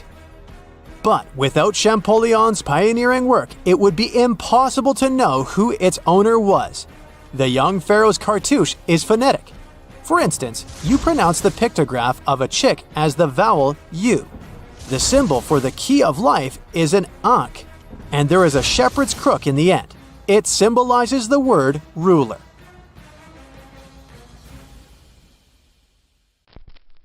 You have heard about Nikola Tesla. You have definitely heard about the Great Pyramids in Egypt. But what if I told you that Tesla may have probably uncovered the ancient mysteries surrounding the pyramids? Wait, what? Is this a crossover episode? Nope. It's highly probable that the secrets of the pyramids are hidden in plain sight. But first, let's recap what we know about the pyramids. What's so mysterious about them? I mean, they are just old quirky buildings, aren't they? One of the biggest questions is how they were built. Some people think that the pyramids were created by people using only their hands and muscles. But others think that there might have been some kind of crazy energy source that we don't know about yet. Like, what if aliens helped out or something? Just kidding. But this idea of some unknown energy source being used to build the pyramids has been around for ages. Even in old texts, like the pyramid texts, it talks about how the gods gave us something to build a great power. So maybe there was something really powerful and mysterious going on back then? Who knows? Back in the early 1900s, he got obsessed with the Great Pyramids of Egypt. He read numerous books about these ancient structures and was blown away by how much energy they seemed to have. At that time, not many people knew much about electricity, and Tesla started to wonder if there was some kind of advanced tech hidden in the pyramids. He had an idea that the power of the pyramids had to do with electromagnetism, and he put a lot of time and effort into trying to figure out the mystery. Tesla had some pretty unusual theories about the Great Pyramids. He thought that they could actually store and move electricity, which could then be used to power up the areas around them. He also had this theory that the pyramids were built using some kind of crystal energy. He believed that the chambers inside the pyramids could have these super powerful crystals that could control the electromagnetic fields. But that's not all. Tesla also had this idea that the materials used to make the pyramids had properties that allowed them to trap energy from the sun and the moon. And not just a little bit of energy. He thought that the pyramid could actually create this massive energy field that could light up whole cities or even brighten up dark places. He thought that the pyramids could be used as giant power plants to generate electricity and run machines. Tesla even believed that the pyramids were somehow linked to cosmic energy, which could be used for spiritual enlightenment and healing. How very new age of him. Anyway, Tesla wasn't just pulling these ideas out of thin air. He was seriously into studying everything he could about the pyramids, from ancient artifacts and texts to hieroglyphs and drawings. And he came up with this idea that the pyramids were designed to be energy amplifiers, and some kind of unknown energy source was used during their construction.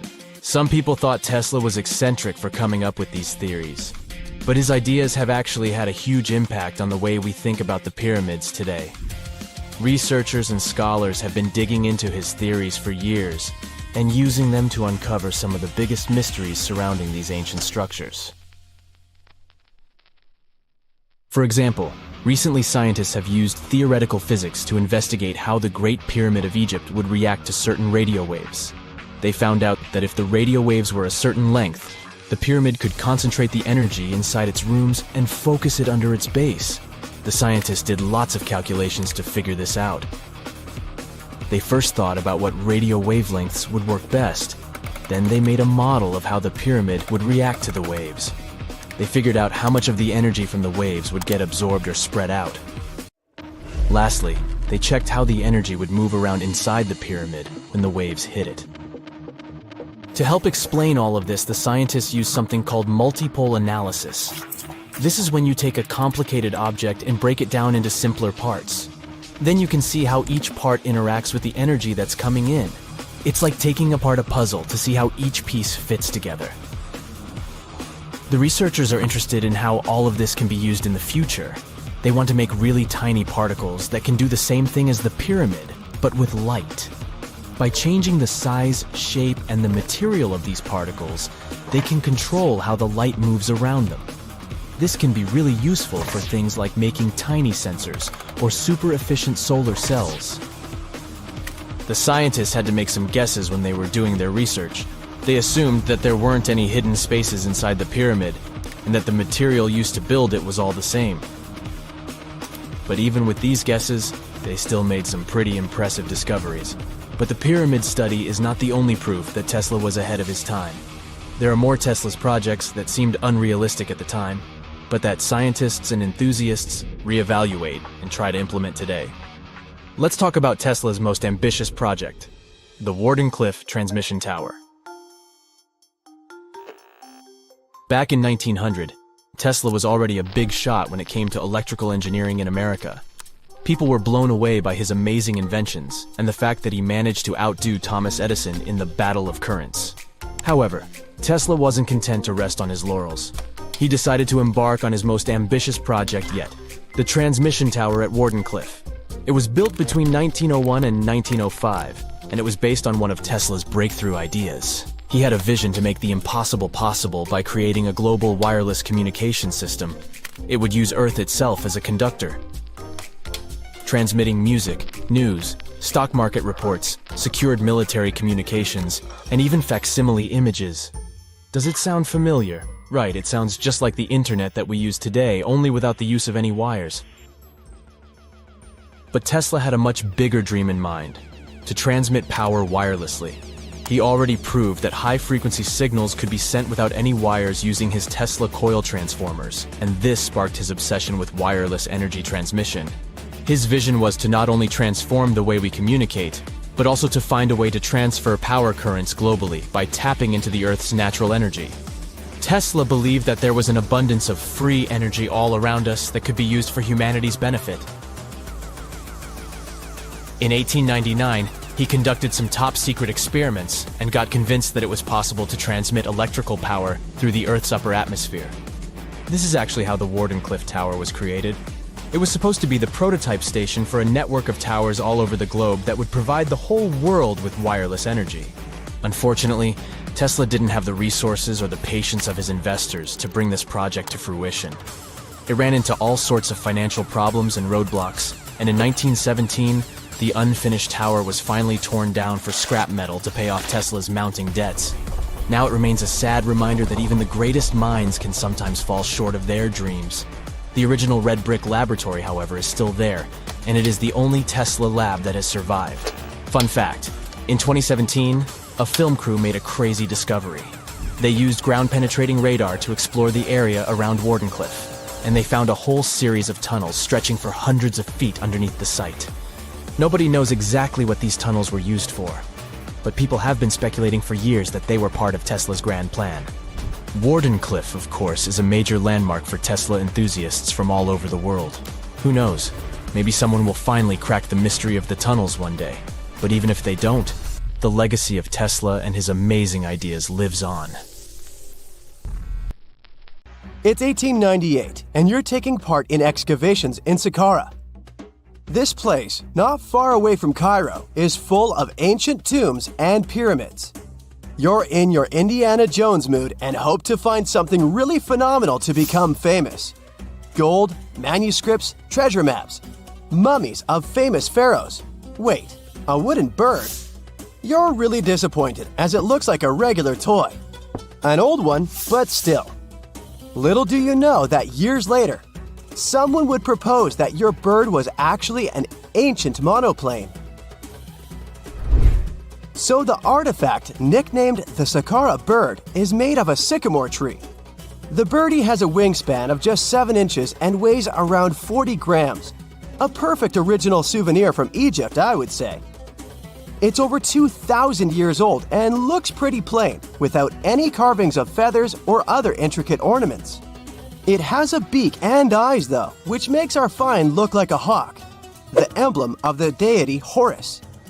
Its tail is rather unusual as it's squared, looks weirdly upright, and it seems like the sunken part of it was the place for a now missing piece. Humans love solving a good mystery, so there have been several attempts to explain the use of the birdie. First, quite simply, is that it was a ceremonial object. The second idea is that it was a toy for a child from some well-off family. It could have been some sort of boomerang, which was a popular concept in ancient Egypt. Then there was a theory that the bird had been used as a weather vane. But this one has been debunked as the figure doesn't have any holes or markings, except for the one made at the museum in Cairo to fix the exhibit on a stick.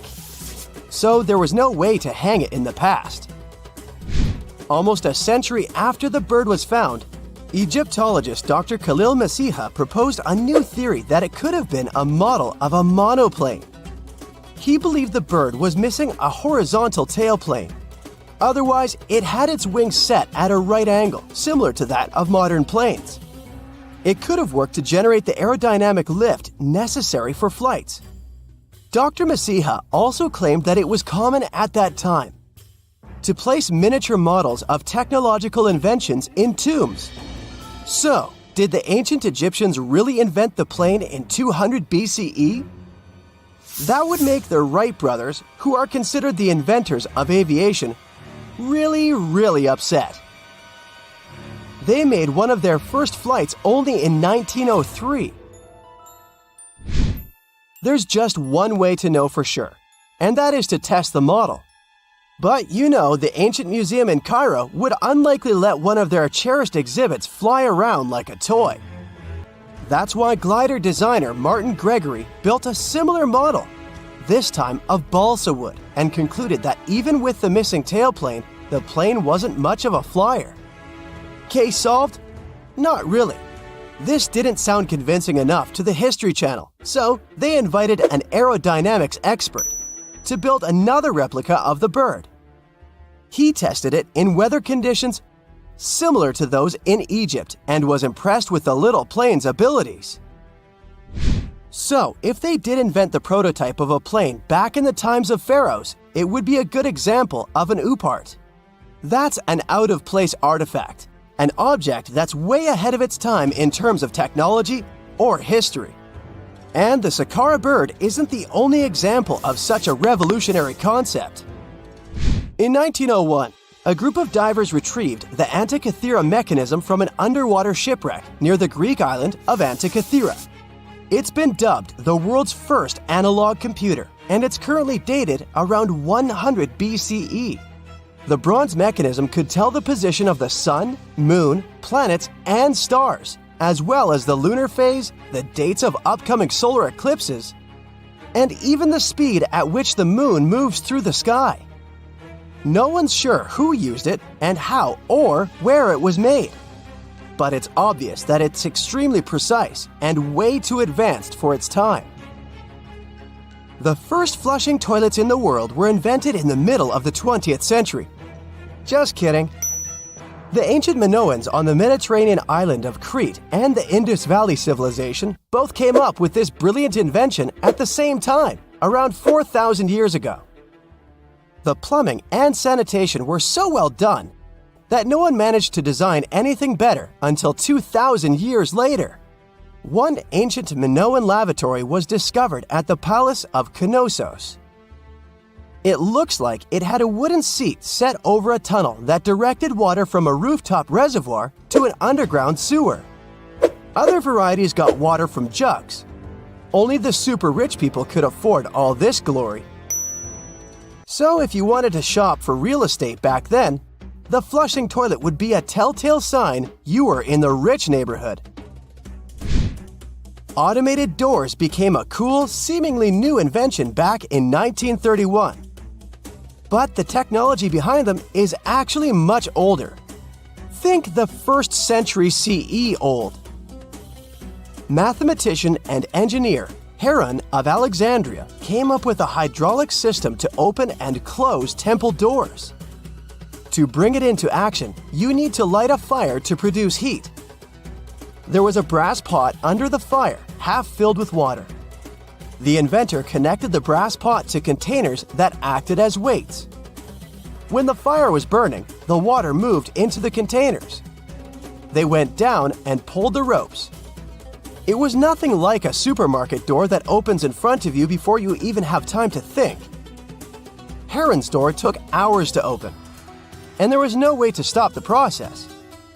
That's why they only opened the doors once a day before people entered the temple, to add some mysticism at the temple during ceremonies. Spooky. Looks like the first ever battery was invented in Baghdad around 2,000 years ago. A German archaeologist found this oval-shaped clay jar in 1938. Scientists are still not sure what purpose it served and who exactly invented it. There is a theory that it was used for electroplating objects with precious metals. When they filled it with a weak acid like vinegar, the battery produced around 1 volt of electricity. Another theory says it was a vessel for sacred scrolls. Would you like to buy contact lenses designed by Leonardo da Vinci himself? In 1508, he invented a glass lens with a funnel on one side. You were supposed to wear it with water inside to improve your vision. Sounds a bit uncomfortable, doesn't it? So, around a century later, French scientist René Descartes decided to improve the idea and make the cornea contact the future lenses. Contacts because they contact your eyes, get it? The glass tube with liquid did help improve vision, but blinking was sadly impossible. 2.5 centuries later, new technologies in the glass industry let scientists design contacts that would fit in the eye and even let the wearer blink. Thanks, guys! Still, those lenses were made of heavy blown glass and didn't let the eye breathe.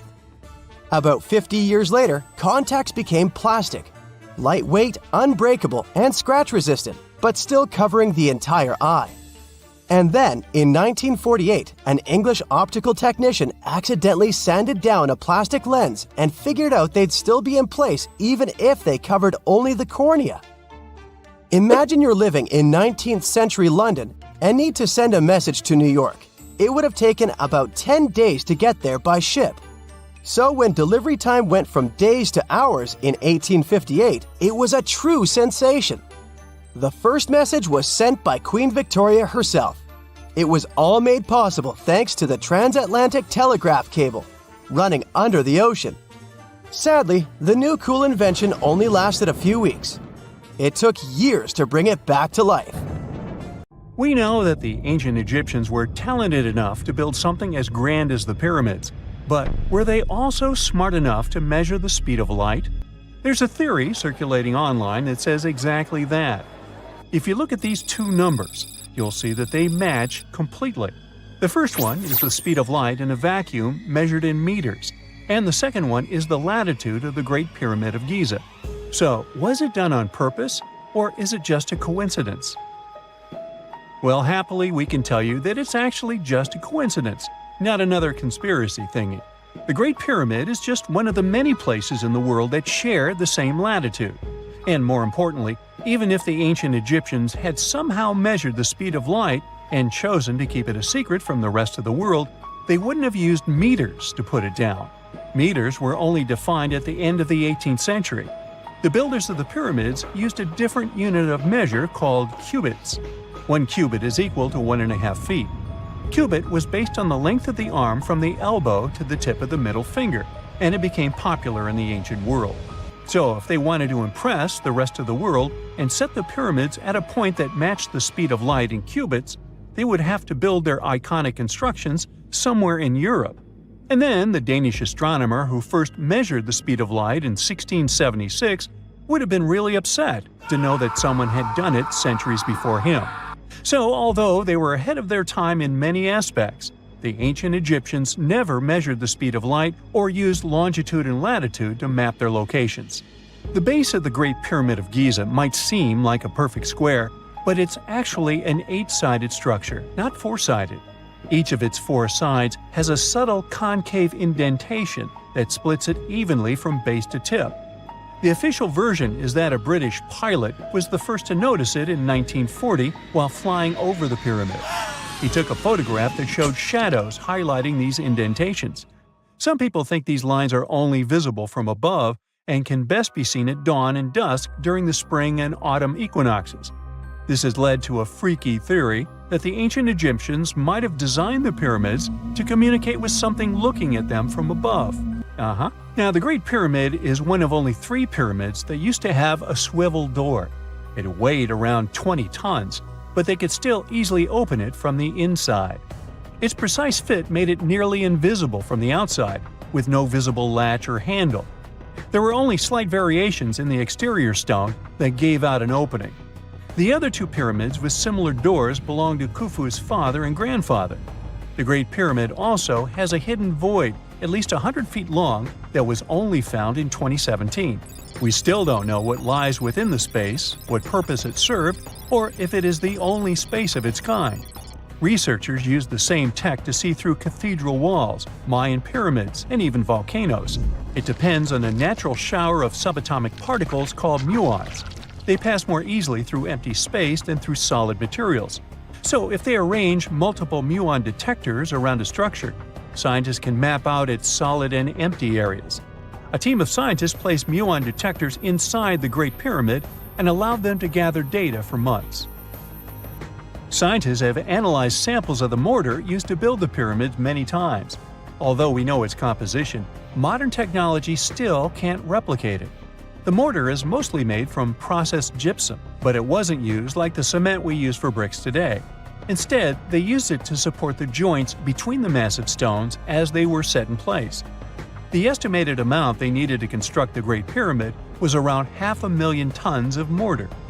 The gypsum mortar is stronger than the stones themselves and has held up for thousands of years. Now, all 4 sides of the Great Pyramid are aligned with the cardinal points, north, south, east, and west.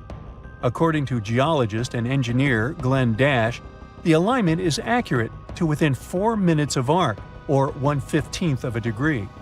The architects managed to achieve this without modern tools like drones, blueprints, or computers. Many researchers try to explain this construction miracle. Maybe they used the pole star or the sun's shadow. Dash recently proposed a new, simpler idea. The Egyptians might have used the autumnal equinox to align the pyramids. It happens twice a year when the Earth's equator passes through the center of the sun's disk. making day and night nearly equal in length. To test his theory, Dash conducted an experiment on the 22nd of September 2016, the first day of the fall equinox. He used a special rod the Egyptians had to cast a shadow and tracked its tip at regular intervals, forming a smooth curve. By connecting 2 points of the curve with a taut string, he created an almost perfect east-west line. Dash noted that on the equinox, the shadow's tip runs in a straight line, nearly perfectly east-west, and with a slight counterclockwise error. There's a similar error in the pyramids. Although his experiment was conducted in Connecticut, Dash believes that the same method would work in Egypt. All the ancient Egyptians needed was a clear, sunny day. They could determine the fall equinox by counting 91 days from the summer solstice. But they left us few clues, and no engineering documents or architectural plans have been found that explain their methods. So they might have mapped shadows, but it's not definite. Now, scientists have long wondered how heavy stone blocks were carried to the pyramid sites, and they might finally have an answer. A research team from the University of North Carolina, Wilmington, has discovered that 31 pyramids are likely to have been built along a long-lost ancient branch of the River Nile. It's now hidden under desert and farmland. For many years, archaeologists have thought that ancient Egyptians must have used a nearby waterway to transport materials, equipment, people, and whatever else they needed to build the pyramids on the river. But up until now, they weren't certain of the location, shape, size, or proximity of this waterway to the site of the pyramids. The group of researchers used radar satellite imagery, historical maps, geophysical surveys, and sediment coring to map the river branch. They believe it was buried by a major drought and sandstorms thousands of years ago. The team managed to go below the sand surface and get images of some hidden features thanks to radar technology. They found hidden rivers and ancient structures running at the foothills of where most of the ancient Egyptian pyramids lie. The discovery of this extinct river branch helps explain the high pyramid density between Giza and Lish, in what is now an inhospitable area of the Sahara Desert. Now, Egypt isn't the only country with the most pyramids in the world. The champion's title here goes to its southern neighbor, Sudan. It has between 200 and 255 pyramids, compared to Egypt's measly 138. They were built by members of the Kingdom of Kush, an ancient civilization that ruled the lands along the Nile River many years ago. They started erecting pyramids around 500 years after the Egyptians had stopped doing it. Their pyramids are much smaller than the Egyptian ones, but were built for the same purposes. Archaeologists are still working to find out how the pyramids in the Sudan were built, how long it took to complete them, and what happened to their society. Let's dive into the fascinating world of Tamil, a language that's truly one of a kind. From its vibrant history to its user-friendly nature and its wide coverage, Tamil is a linguistic gem that'll leave you in awe. For starters, Tamil holds the title of being the oldest living language on the planet. I mean, it's been around for more than 5,000 years.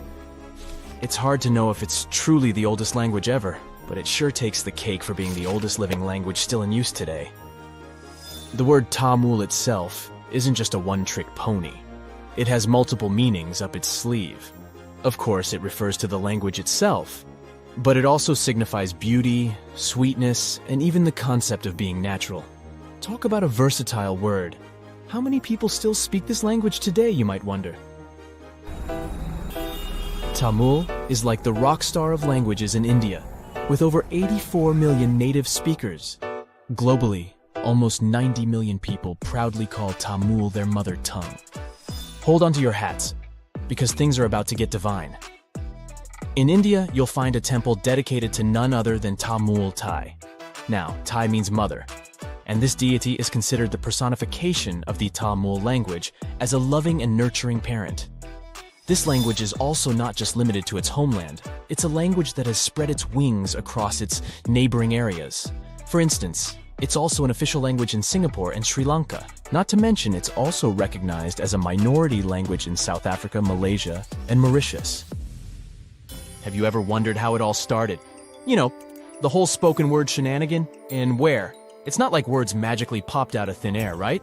It must have taken quite some time to develop. Linguists don't have an exact date or any clue about what those ancient languages sounded like, but they believe the first spoken language sprouted up around 100,000 years ago. Unfortunately, since written language only came about 5,000 years ago, we don't have much info on what those early languages sounded like. All we know is that they're somehow related to the languages we speak today. Earth is one massive place. We're talking over 7,000 spoken languages among a population of over 7 billion. Sounds like a lot, right? Well, historically speaking, that's not too many. In fact, many languages are gradually fading away, being replaced by their respective countries' official languages. People are hopping on the bandwagon of learning the dominant language for better educational and economic opportunities. Eventually, we might end up with a global language to rule them all. At the moment, the most used language in the world is English. But hey, it wasn't always like this. Back in the day, before the world became one huge linked web, there were oodles of small nations and communities scattered all over the globe. That means there were probably hundreds of thousands of languages evolving just like living organisms. But let's travel back in time for a bit, shall we? Picture a bunch of early humans roaming the land in their little tribes and communities. Within these groups, language became the bee's knees, the go-to for communication. It was crucial for their hunter-gatherer lifestyle. This language thingamajig allowed them to hunt like pros, multiply their numbers, build cool stuff, and survive in all sorts of gnarly conditions, even at high altitudes. Plus, it gave them a leg up on their rivals, like the Neanderthals. Sure, those folks may have been smarter and stronger, but it's widely believed they didn't gather together as Homo sapiens did. And so, about 40,000 years ago, poof, bye-bye Neanderthals. It just goes to show that language is quite a handy-dandy tool. Or at least that's one of the theories. Fast forward a bit, and humans had conquered all the major land masses. Mesopotamia, for instance, was the hotspot for this linguistic revolution, and by around 3,200 BCE, Sumerian, a totally groovy language, stole the show. To this day, it's one of the oldest ones we know of, if not the oldest. What's interesting is that Sumerian had no linguistic siblings. It was like the loner kid on the linguistic playground. Let's look into the Sumerians' writing skills for a bit too. It's nothing like what we're used to today. Scientists have named it cuneiform writing, and it emerged as a means to record trade and political information. As a matter of fact, the first recorded name in history wasn't of a king or some powerful figure. It was most likely the name of an accountant. But it's difficult to know for sure. Cuneiform consisted of a collection of pictograms that represented objects or people, much like the ancient Egyptian hieroglyphics. Sumerian culture thrived in several city-states located in the southern region of Mesopotamia. Uruk, known as the first true city, was among the stars of the show. However, these cities eventually faced some unwelcome visitors. As a result, by 2000 BCE, Sumerian had taken a back seat, becoming a classical language just like Latin. Now here's a little twist in the tale. Sumerian might not actually hold the title of the oldest known language. Egyptian, for instance, emerged around the same time as the Sumerian civilization, but along the banks of the Nile. This ancient language also made use of pictograms in its writing system, but it did undergo some serious transformations due to its interactions with neighboring languages like ancient Greek, Persian, and Latin. By the time of Roman occupation, Egyptian had become a dead language, gradually replaced by Greek. Now let's give a special shout out to another one of those old languages that are still spoken today, Hebrew. This remarkable language has been around for over 3,000 years and has managed to remain relatively unchanged throughout its long history. Hebrew is one of the official languages in Israel, and around 63% of the population in this country speaks it. Also, there are approximately 6.1 million people all over the world who can proudly say that Hebrew is their first language.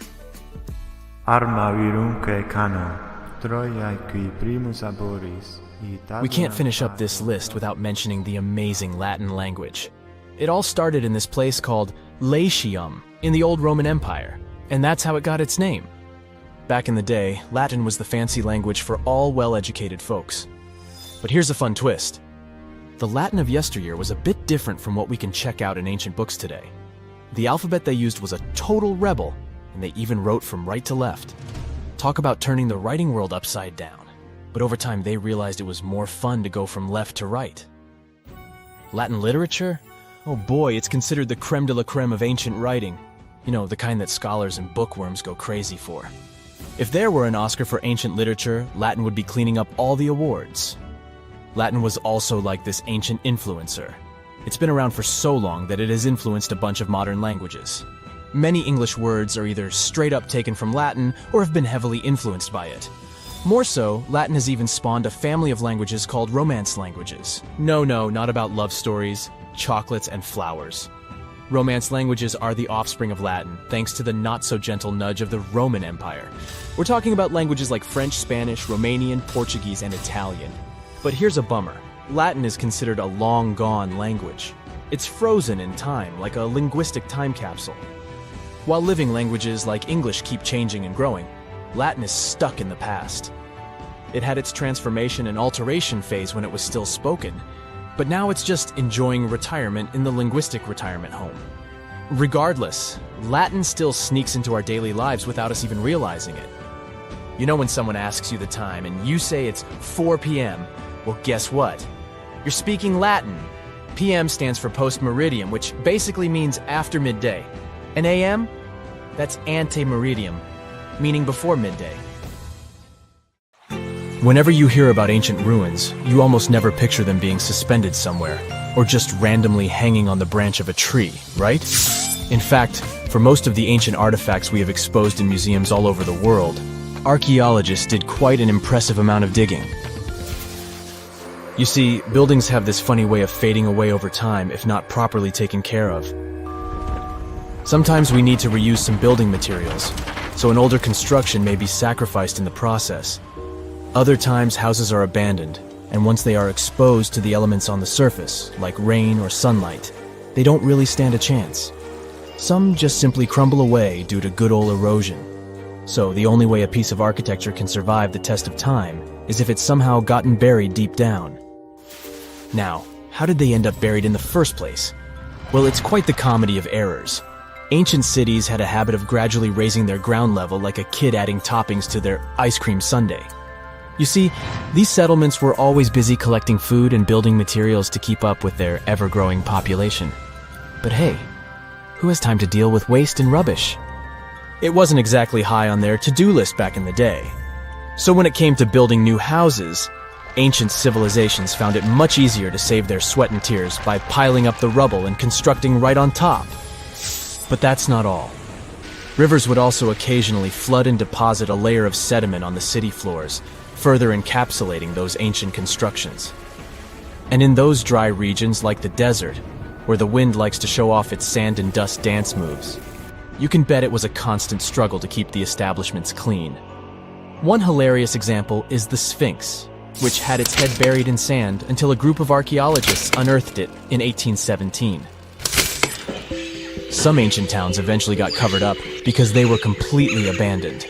With less human activity to control their expansion, plant seeds couldn't resist the opportunity and sprouted all over the place. They gobbled up carbon dioxide from the air and grew, adding more and more bulk to the ground. Those cheeky roots even decided to stabilize the soil made from decaying plant matter, creating layers upon layers of earthy goodness. It's like the ultimate DIY project Mother Nature embarked on, with plants as her loyal helpers. The act of digging into the secrets of ancient civilizations is not just about unearthing a lost world. It's also an epic quest to reveal the hidden treasures beneath layers of history. But how do archaeologists know where to dig in the first place? If everything is covered in layers upon layers of sediments, debris, and plant roots, they must have some sort of system they rely on before embarking on a new project, right? For starters, they're not always the ones suggesting an archaeological dig in a certain location.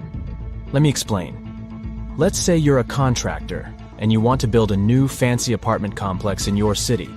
Some local legislations have certain requirements before your project can start, though. For instance, before anyone starts building on a piece of land, they might need to bring in specialists to check the soil. These clever folks can be archaeologists, geologists, or paleontologists, and they need to keep an eye on things during development. If any artifacts or ecofacts, fancy word for organic remnants, are discovered, these experts swoop in to excavate and study them. But what about sites that have nothing to do with bulldozers and yellow hats? Archaeologists have more than one trick up their sleeves when it comes to locating ancient hotspots. They dive deep into historic records with a healthy dose of detective work. By sniffing out old documents and maps, they can piece together the puzzle of human activity in a specific area.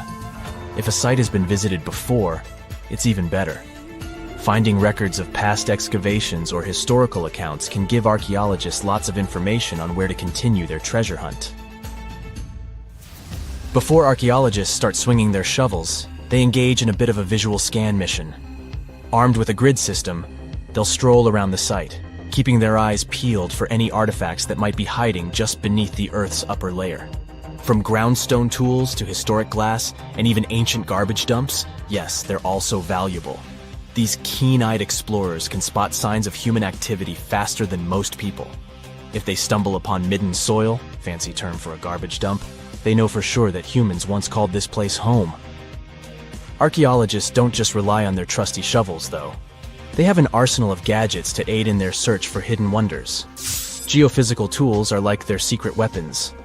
Take the resistivity meter, for example. This clever contraption measures the electrical component of the soil and any buried features or artifacts.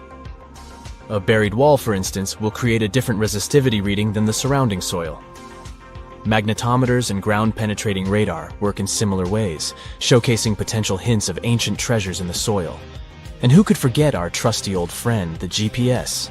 It helps archaeologists map out precise locations, like a high-tech treasure map, leading them straight to their pot of gold. Care to virtually visit some of the most important archaeological sites in the world? Well, follow me. In the United Kingdom, for instance, you'll find this interesting place called Stonehenge. It's one of many henges scattered around, but this one really takes the cake. Picture this: massive ancient stones standing tall and proud, arranged in a funky outer ring and an inner horseshoe, with some smaller stones thrown in for good measure. And guess what? These amazing stones have been around for over 5,000 years. Talk about a serious case of rock-solid longevity. Now, here's where it gets interesting. According to local folklore, the legendary wizard Merlin whipped out his magic wand and poof! He teleported these massive stones all the way from Ireland. Apparently, some giants had assembled them there, but Merlin decided they would look much better at their new location. Others think it's just the ruined remains of an old Roman spiritual edifice. These amazing structures were built by our Bronze Age ancestors. With their simple tools and limited tech, they managed to create this monumental masterpiece. Impressive, right? Unfortunately, there's still so much we don't know about this area. Stonehenge's initial purpose remains a mystery to this day. Sure, there are lots of theories, but scientists have yet to agree on the subject. However, we do know that it's perfectly aligned to catch the sunrise during the summer and winter solstices. The ancient city of Pompeii is an equally amazing archaeological site. Picture this: Mount Vesuvius, a notorious troublemaker, decided to throw a volcanic tantrum and completely covered this ancient Roman city. It turned it into a time capsule, located outside present-day Naples in Italy. Fast forward to the year 1748, when a bunch of adventurous explorers stumbled upon Pompeii. Lo and behold, they discovered a treasure trove of well-preserved goodies: streets, houses, food. Probably a bit stale by then. Blingy jewelry, fancy sculptures, colorful frescoes, everyday household items, and even animal and human remains. It was like an epic archaeological party. From the looks of it, Pompeii had it all. Fancy houses and villas, a massive 20,000-seat arena, cute little artisan shops, hangouts like taverns. And let's not forget the saucy spots like those luxurious bathhouses for some intense pampering. There's also the sanctuary of Apollo, where people used to gather for their daily dose of worship. And of course, the bustling heart of the city, the Forum of Pompeii, where all the cool people used to hang out. And guess what? Pompeii is so cool that it made it to UNESCO's World Heritage List back in 1997. That's like the ultimate Hall of Fame for historical awesomeness. It also includes many other famous buildings and sites, like the Taj Mahal in India and the Acropolis of Athens in Greece.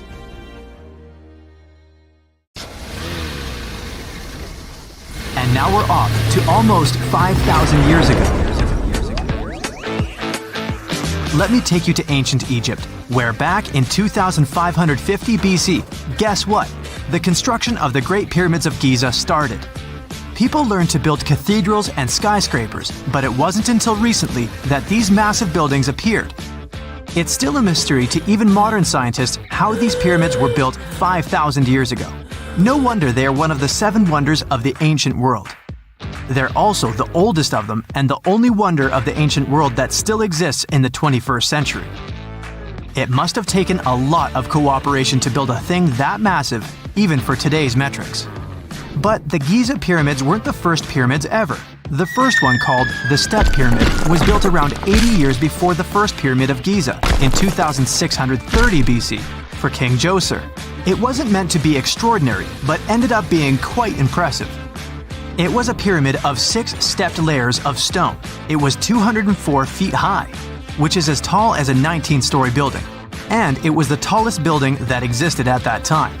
It wasn't just a pyramid though, it was surrounded by a whole complex of buildings, including even courtyards. In ancient Egypt, people believed in the afterlife, so everyone, especially kings, wanted to make sure they had everything they needed to get ready for it. Here's why the pyramid complex was perfectly supplied with a lot of objects people used every day. The complex included a pyramid and a kind of a palace. Those buildings had many things the king loved and might need one day, like furniture, food, and gold vessels. After Djoser, building pyramids became common practice, but many pyramids weren't finished. It would usually take about 20 years to build one, but many rulers reigned way less than that. Overall, there are more than 100 pyramids. The most famous pyramids are the Great Pyramids of Giza. The first one and the biggest one was built for Pharaoh Khufu, around 2550 BC. Initially, it was 481 feet tall, which is as tall as a 40-story building. The second pyramid was built for Khufu's son, Pharaoh Khafre, around 2520 BC. It's just a bit shorter, usually standing at 471 feet high, a 39-story building. This is the pyramid with the famous statue of the Sphinx. Sphinxes have a lion's body and a human head. They were built to guard important areas. This one has the head of Pharaoh Khafre and is guarding his pyramid, facing the sunrise. The Sphinx is most well known and is one of the world's biggest and oldest statues. Originally, it had red color and did have a nose. It's still possible to see the trace of red pigment by its ears. But no one knows exactly when the nose disappeared. For some time, the Sphinx was sort of hidden underground, being covered with sand up to its shoulders. Luckily, in the early 1800s, an adventurer with a team of 160 people dug it out. The third pyramid of Giza is the smallest one, being more than twice shorter. Originally, it was 218 feet high, about the height of a 20-story building.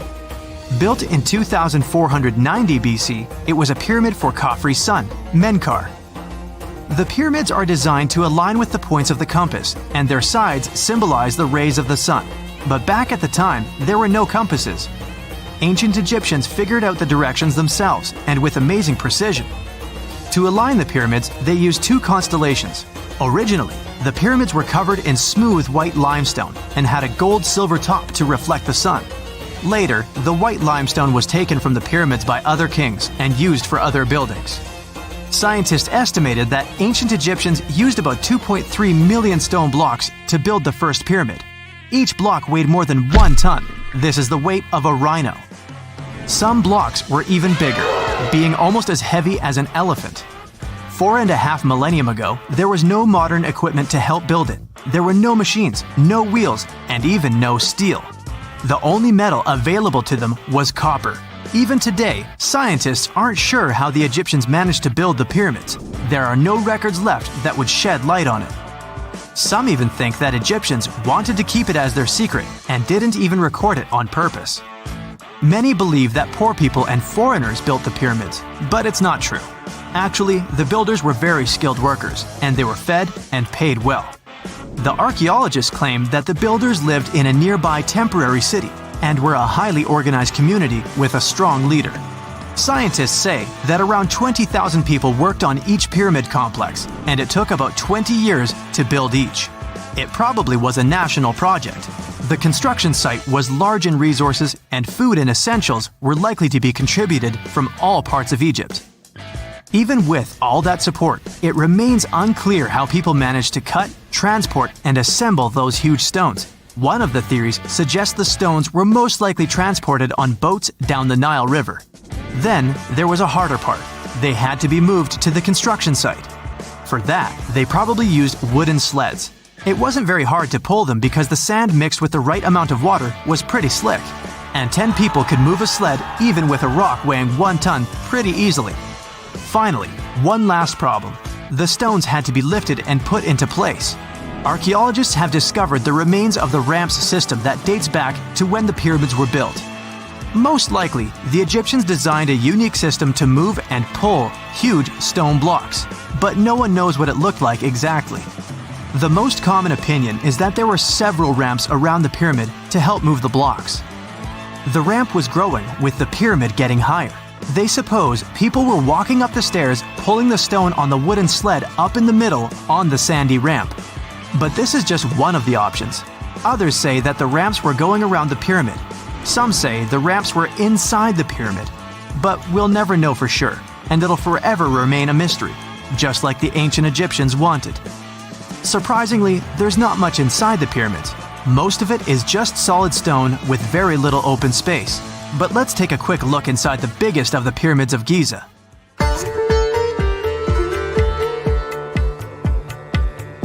From the entrance, there are 2 stairs, one going down and the other one going up.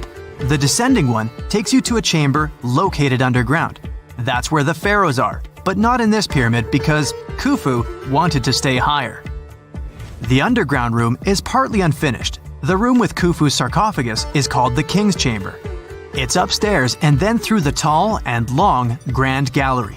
Below the King's Chamber, there's a room called the Queen's Chamber. There are no queens though, and no one is sure why the room is called this. Unfortunately, none of these have any hieroglyphs on the wall. They're just bare. If you want to see them, you should go to the other rooms that are decorated. Those pieces of art are depictions of ancient Egypt's culture and daily life. The texts allow researchers to study their language and grammar. Sadly, the treasures that once were here in the pyramid are long stolen. From that room, there are several tunnels for an unknown purpose. There are many tunnels and passages inside the pyramids. There are many chambers and shafts and secret ways. Scientists have been sending little robots with cameras there for some decades already. And the robots did discover another chamber a bit upstairs with hieroglyphs on the walls. But even today, much of the pyramids is still unknown, and there's no so-called building plan of the pyramids. Egyptians did create a mystery no one can crack for 4,500 years already. Scientists recently started to X-ray the pyramid to learn what's inside it without entering it and its narrow, mysterious tunnels. Listen to this. Neanderthal fiber technology. Nope, I'm not joking. The concept is real. In 2020, a team of scientists published a paper that redefined the way we saw our closest ancestors. A find in France changed archaeology forever, and it wasn't the first time something like this had happened. But let me start from the beginning. Neanderthals. For a long time, they fit the image of the typical cavemen. If you are now thinking of someone like Fred Flintstone, you wouldn't be much wrong. What was the reason behind this stereotype? When did we start believing that Neanderthals were not the brightest tools in the shed of evolution? In comes William King, a 19th century British geologist. He was the man who named the Neanderthals. Based on the bones King found, the scientist declared the species not intelligent, and this image stuck with the Neanderthals for centuries to come. But a piece of string, just a quarter of an inch long, changed everything. A small, dry river valley, Abri du Maras, was the place of the great find. Archaeologists unearthed a cord fragment next to a stone tool. Such twisted fibers could have been used for everything from making clothes to fishing nets. In prehistory, this was some advanced tech, and the Neanderthals seemed to have mastered it. Scientists already knew that these early humans made tar from birch bark, and that they produced shell beads. There's even evidence of Neanderthal art. They were definitely not primitive. The string section and similar finds are changing the way we perceive our ancestors. The world of archaeology is constantly changing. Take the pyramids in Egypt, for example. Turns out, they weren't really built by an army of people who the pharaoh made work until they passed out. Herodotus, the famous Greek historian, was the man who started the confusion. He claimed, in 500 BCE, that 100,000 men took part in the construction of the Great Pyramid in Giza. He made no mention of who they were and why they were building the pyramids. That's how the myth started. Huge stone slabs pulled by humans, driven by a foreman with a whip. But Egyptologists would beg to differ. Those are the scientists who study ancient Egypt's culture. Fairly recently, they uncovered a workers' village that told a different tale. Yes, there was evidence of hard work on the workers' bones, but the construction industry is demanding even today. It took almost 6 years for 12,000 workers to complete the world's tallest building, Burj Khalifa. Back in Egypt, 3 times more workers finished the Great Pyramid in around 2 decades. An impressive feat of ancient engineering, wouldn't you agree? Superiors looked well after the Egyptians who built the pyramids. Their diet was rich in protein. They had medical care and they got paid properly. In fact, they lived better than the non-working population. And they lived with their families near the construction site. Archaeologists know all this because they unearthed bakeries and dormitories with bread jars and other goodies. Looks like the pharaohs were okay employers after all, and the job market wasn't that terrible. They also kept detailed papyrus records of the build and hieroglyphs. You and I wouldn't stand a chance of reading these letters that resemble images. Egyptologists had the same problem. For over a millennium, no one had used this type of font. And it's not like there was an English ancient Egyptian dictionary you could open and find meanings of words. But all this changed in 1822. A couple of decades before, the French found a broken slab of black granite. The stone contained one text in 3 scripts: Ancient Greek, Egyptian hieroglyphs, and Demotic.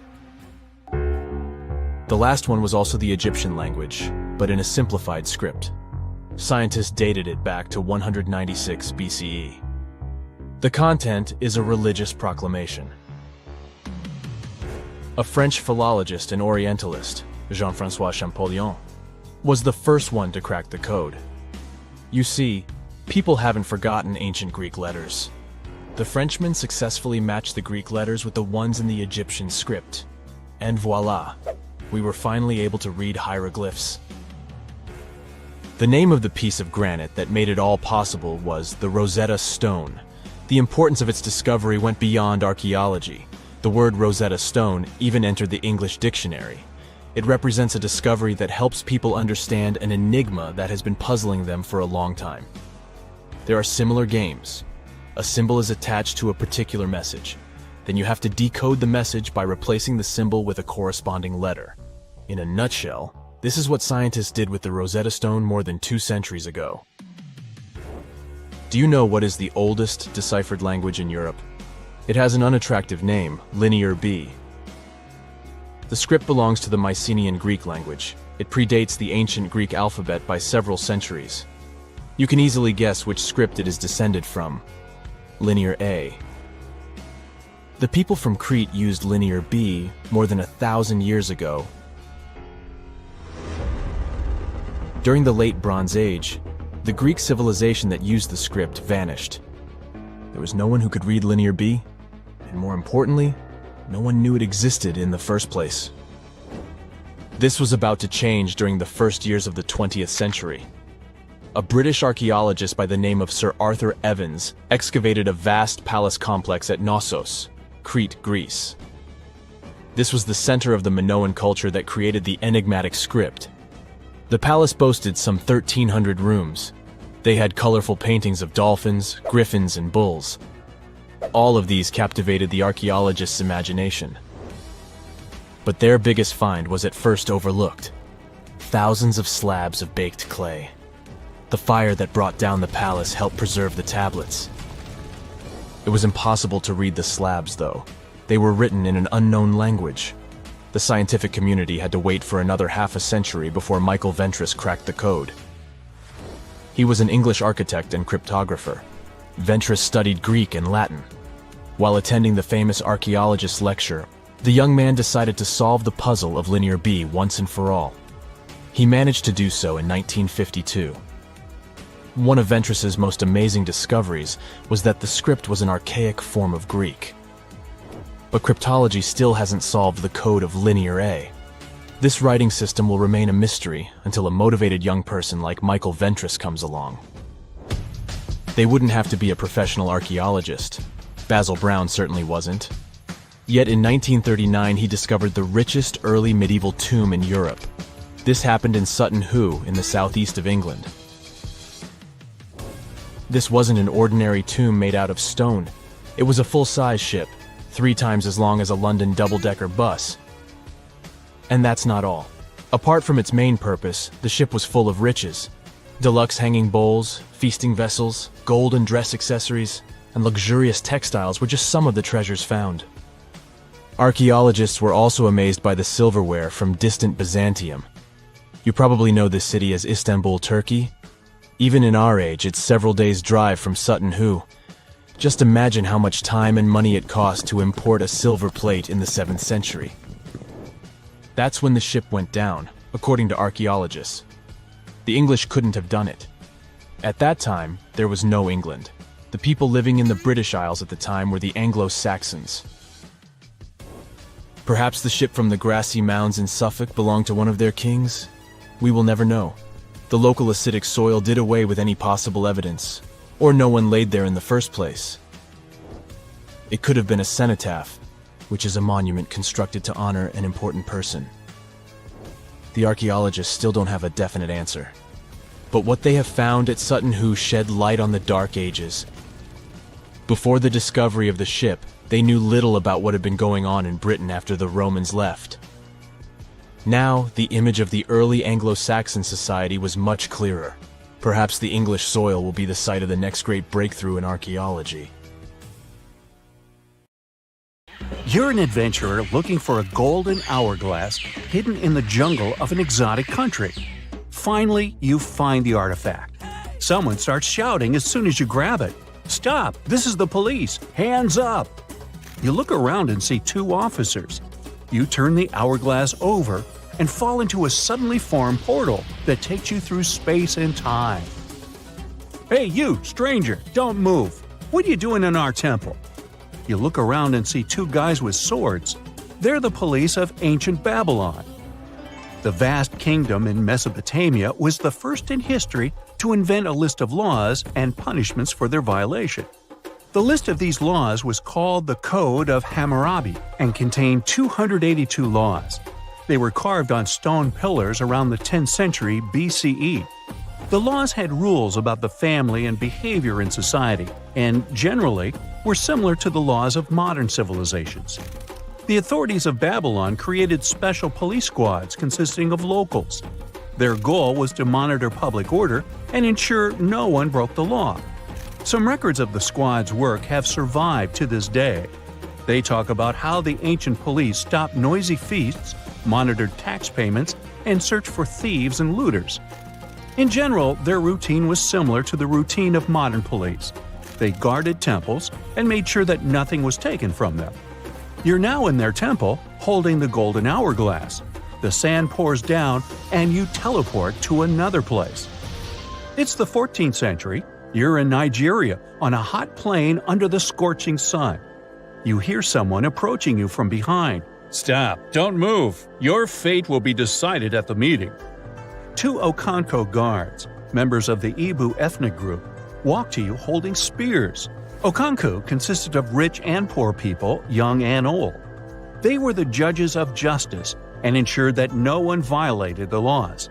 Each village had its own Okonko squad. They severely punished those who cheated or harmed other people. Okonko also solved land disputes. Before passing a verdict or sentence, Okonko discussed it at public meetings.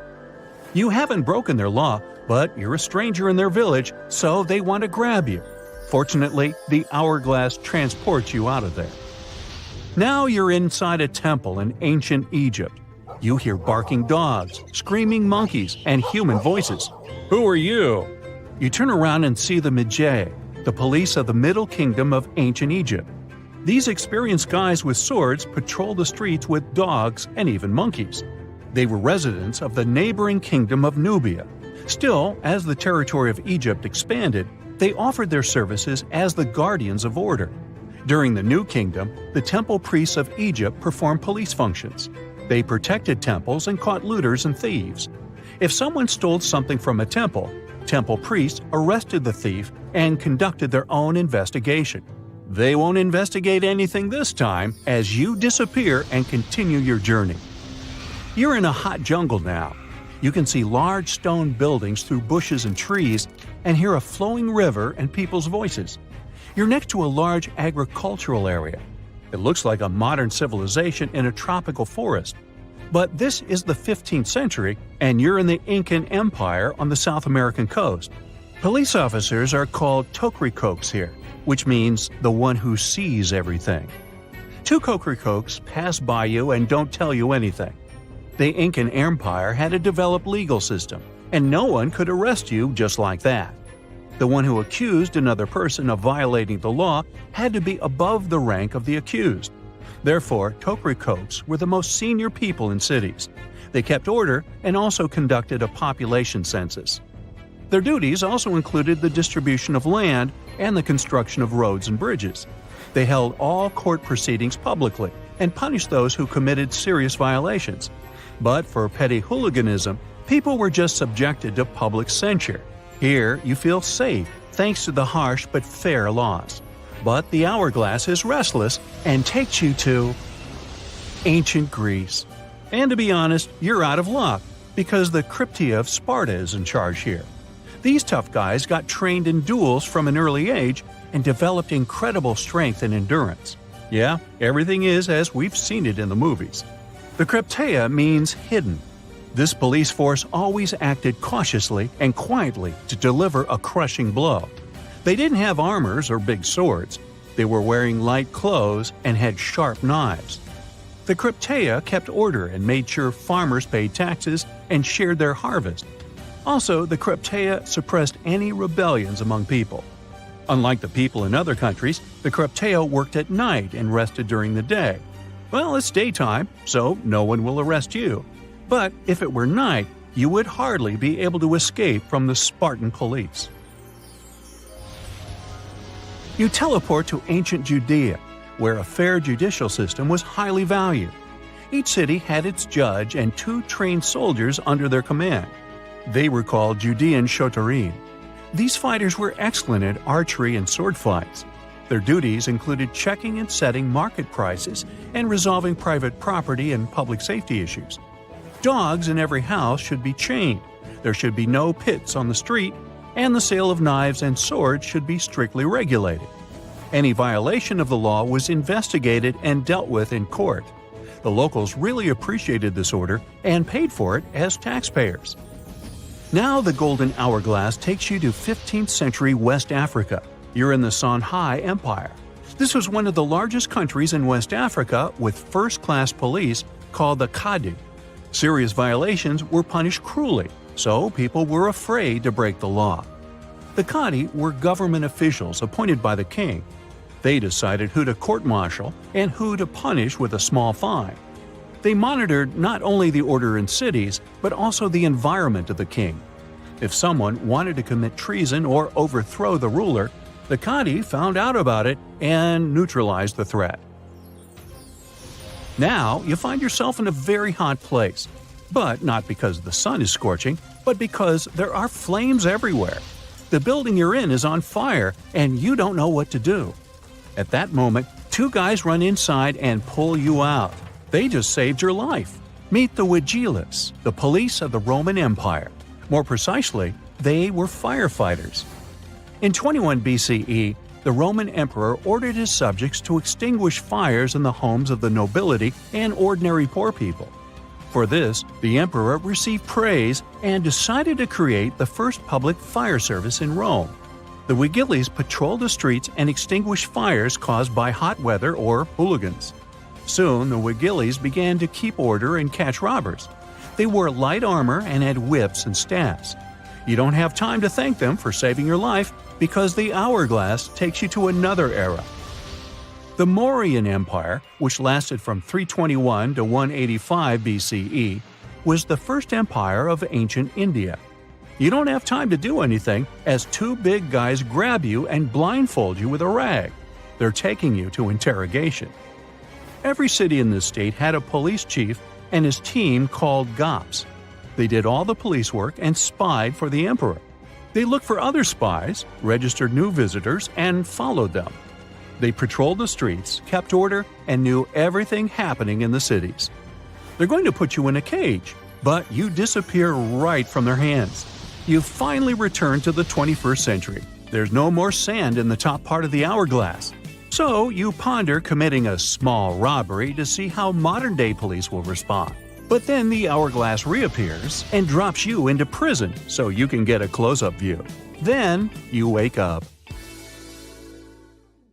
If you ever fly over the deserts of southern Peru, you'll notice distinct white lines against the rusty red background. Look closer, and you'll see some clear shapes. Straight lines, rectangles, triangles, swirls. It seems like they're parts of huge drawings. You notice a monkey, a whale, a condor, a hummingbird, and whatnot. The lines were created more than 2,000 years ago by the people of the Nazca culture. Thanks to a dry climate and strong winds in the desert, most of the Nazca lines are visible today. To create them, the Nazca people removed the top layer of pebbles and revealed the soil beneath the ground. The color of the soil changes from reddish-brown to yellowish-gray, so the lines always look different. It looks like the creators of the lines started with small-scale models and increased the proportions to create full-scale designs. Scientists have tried to decipher the meaning of the Nazca lines ever since they were first discovered in the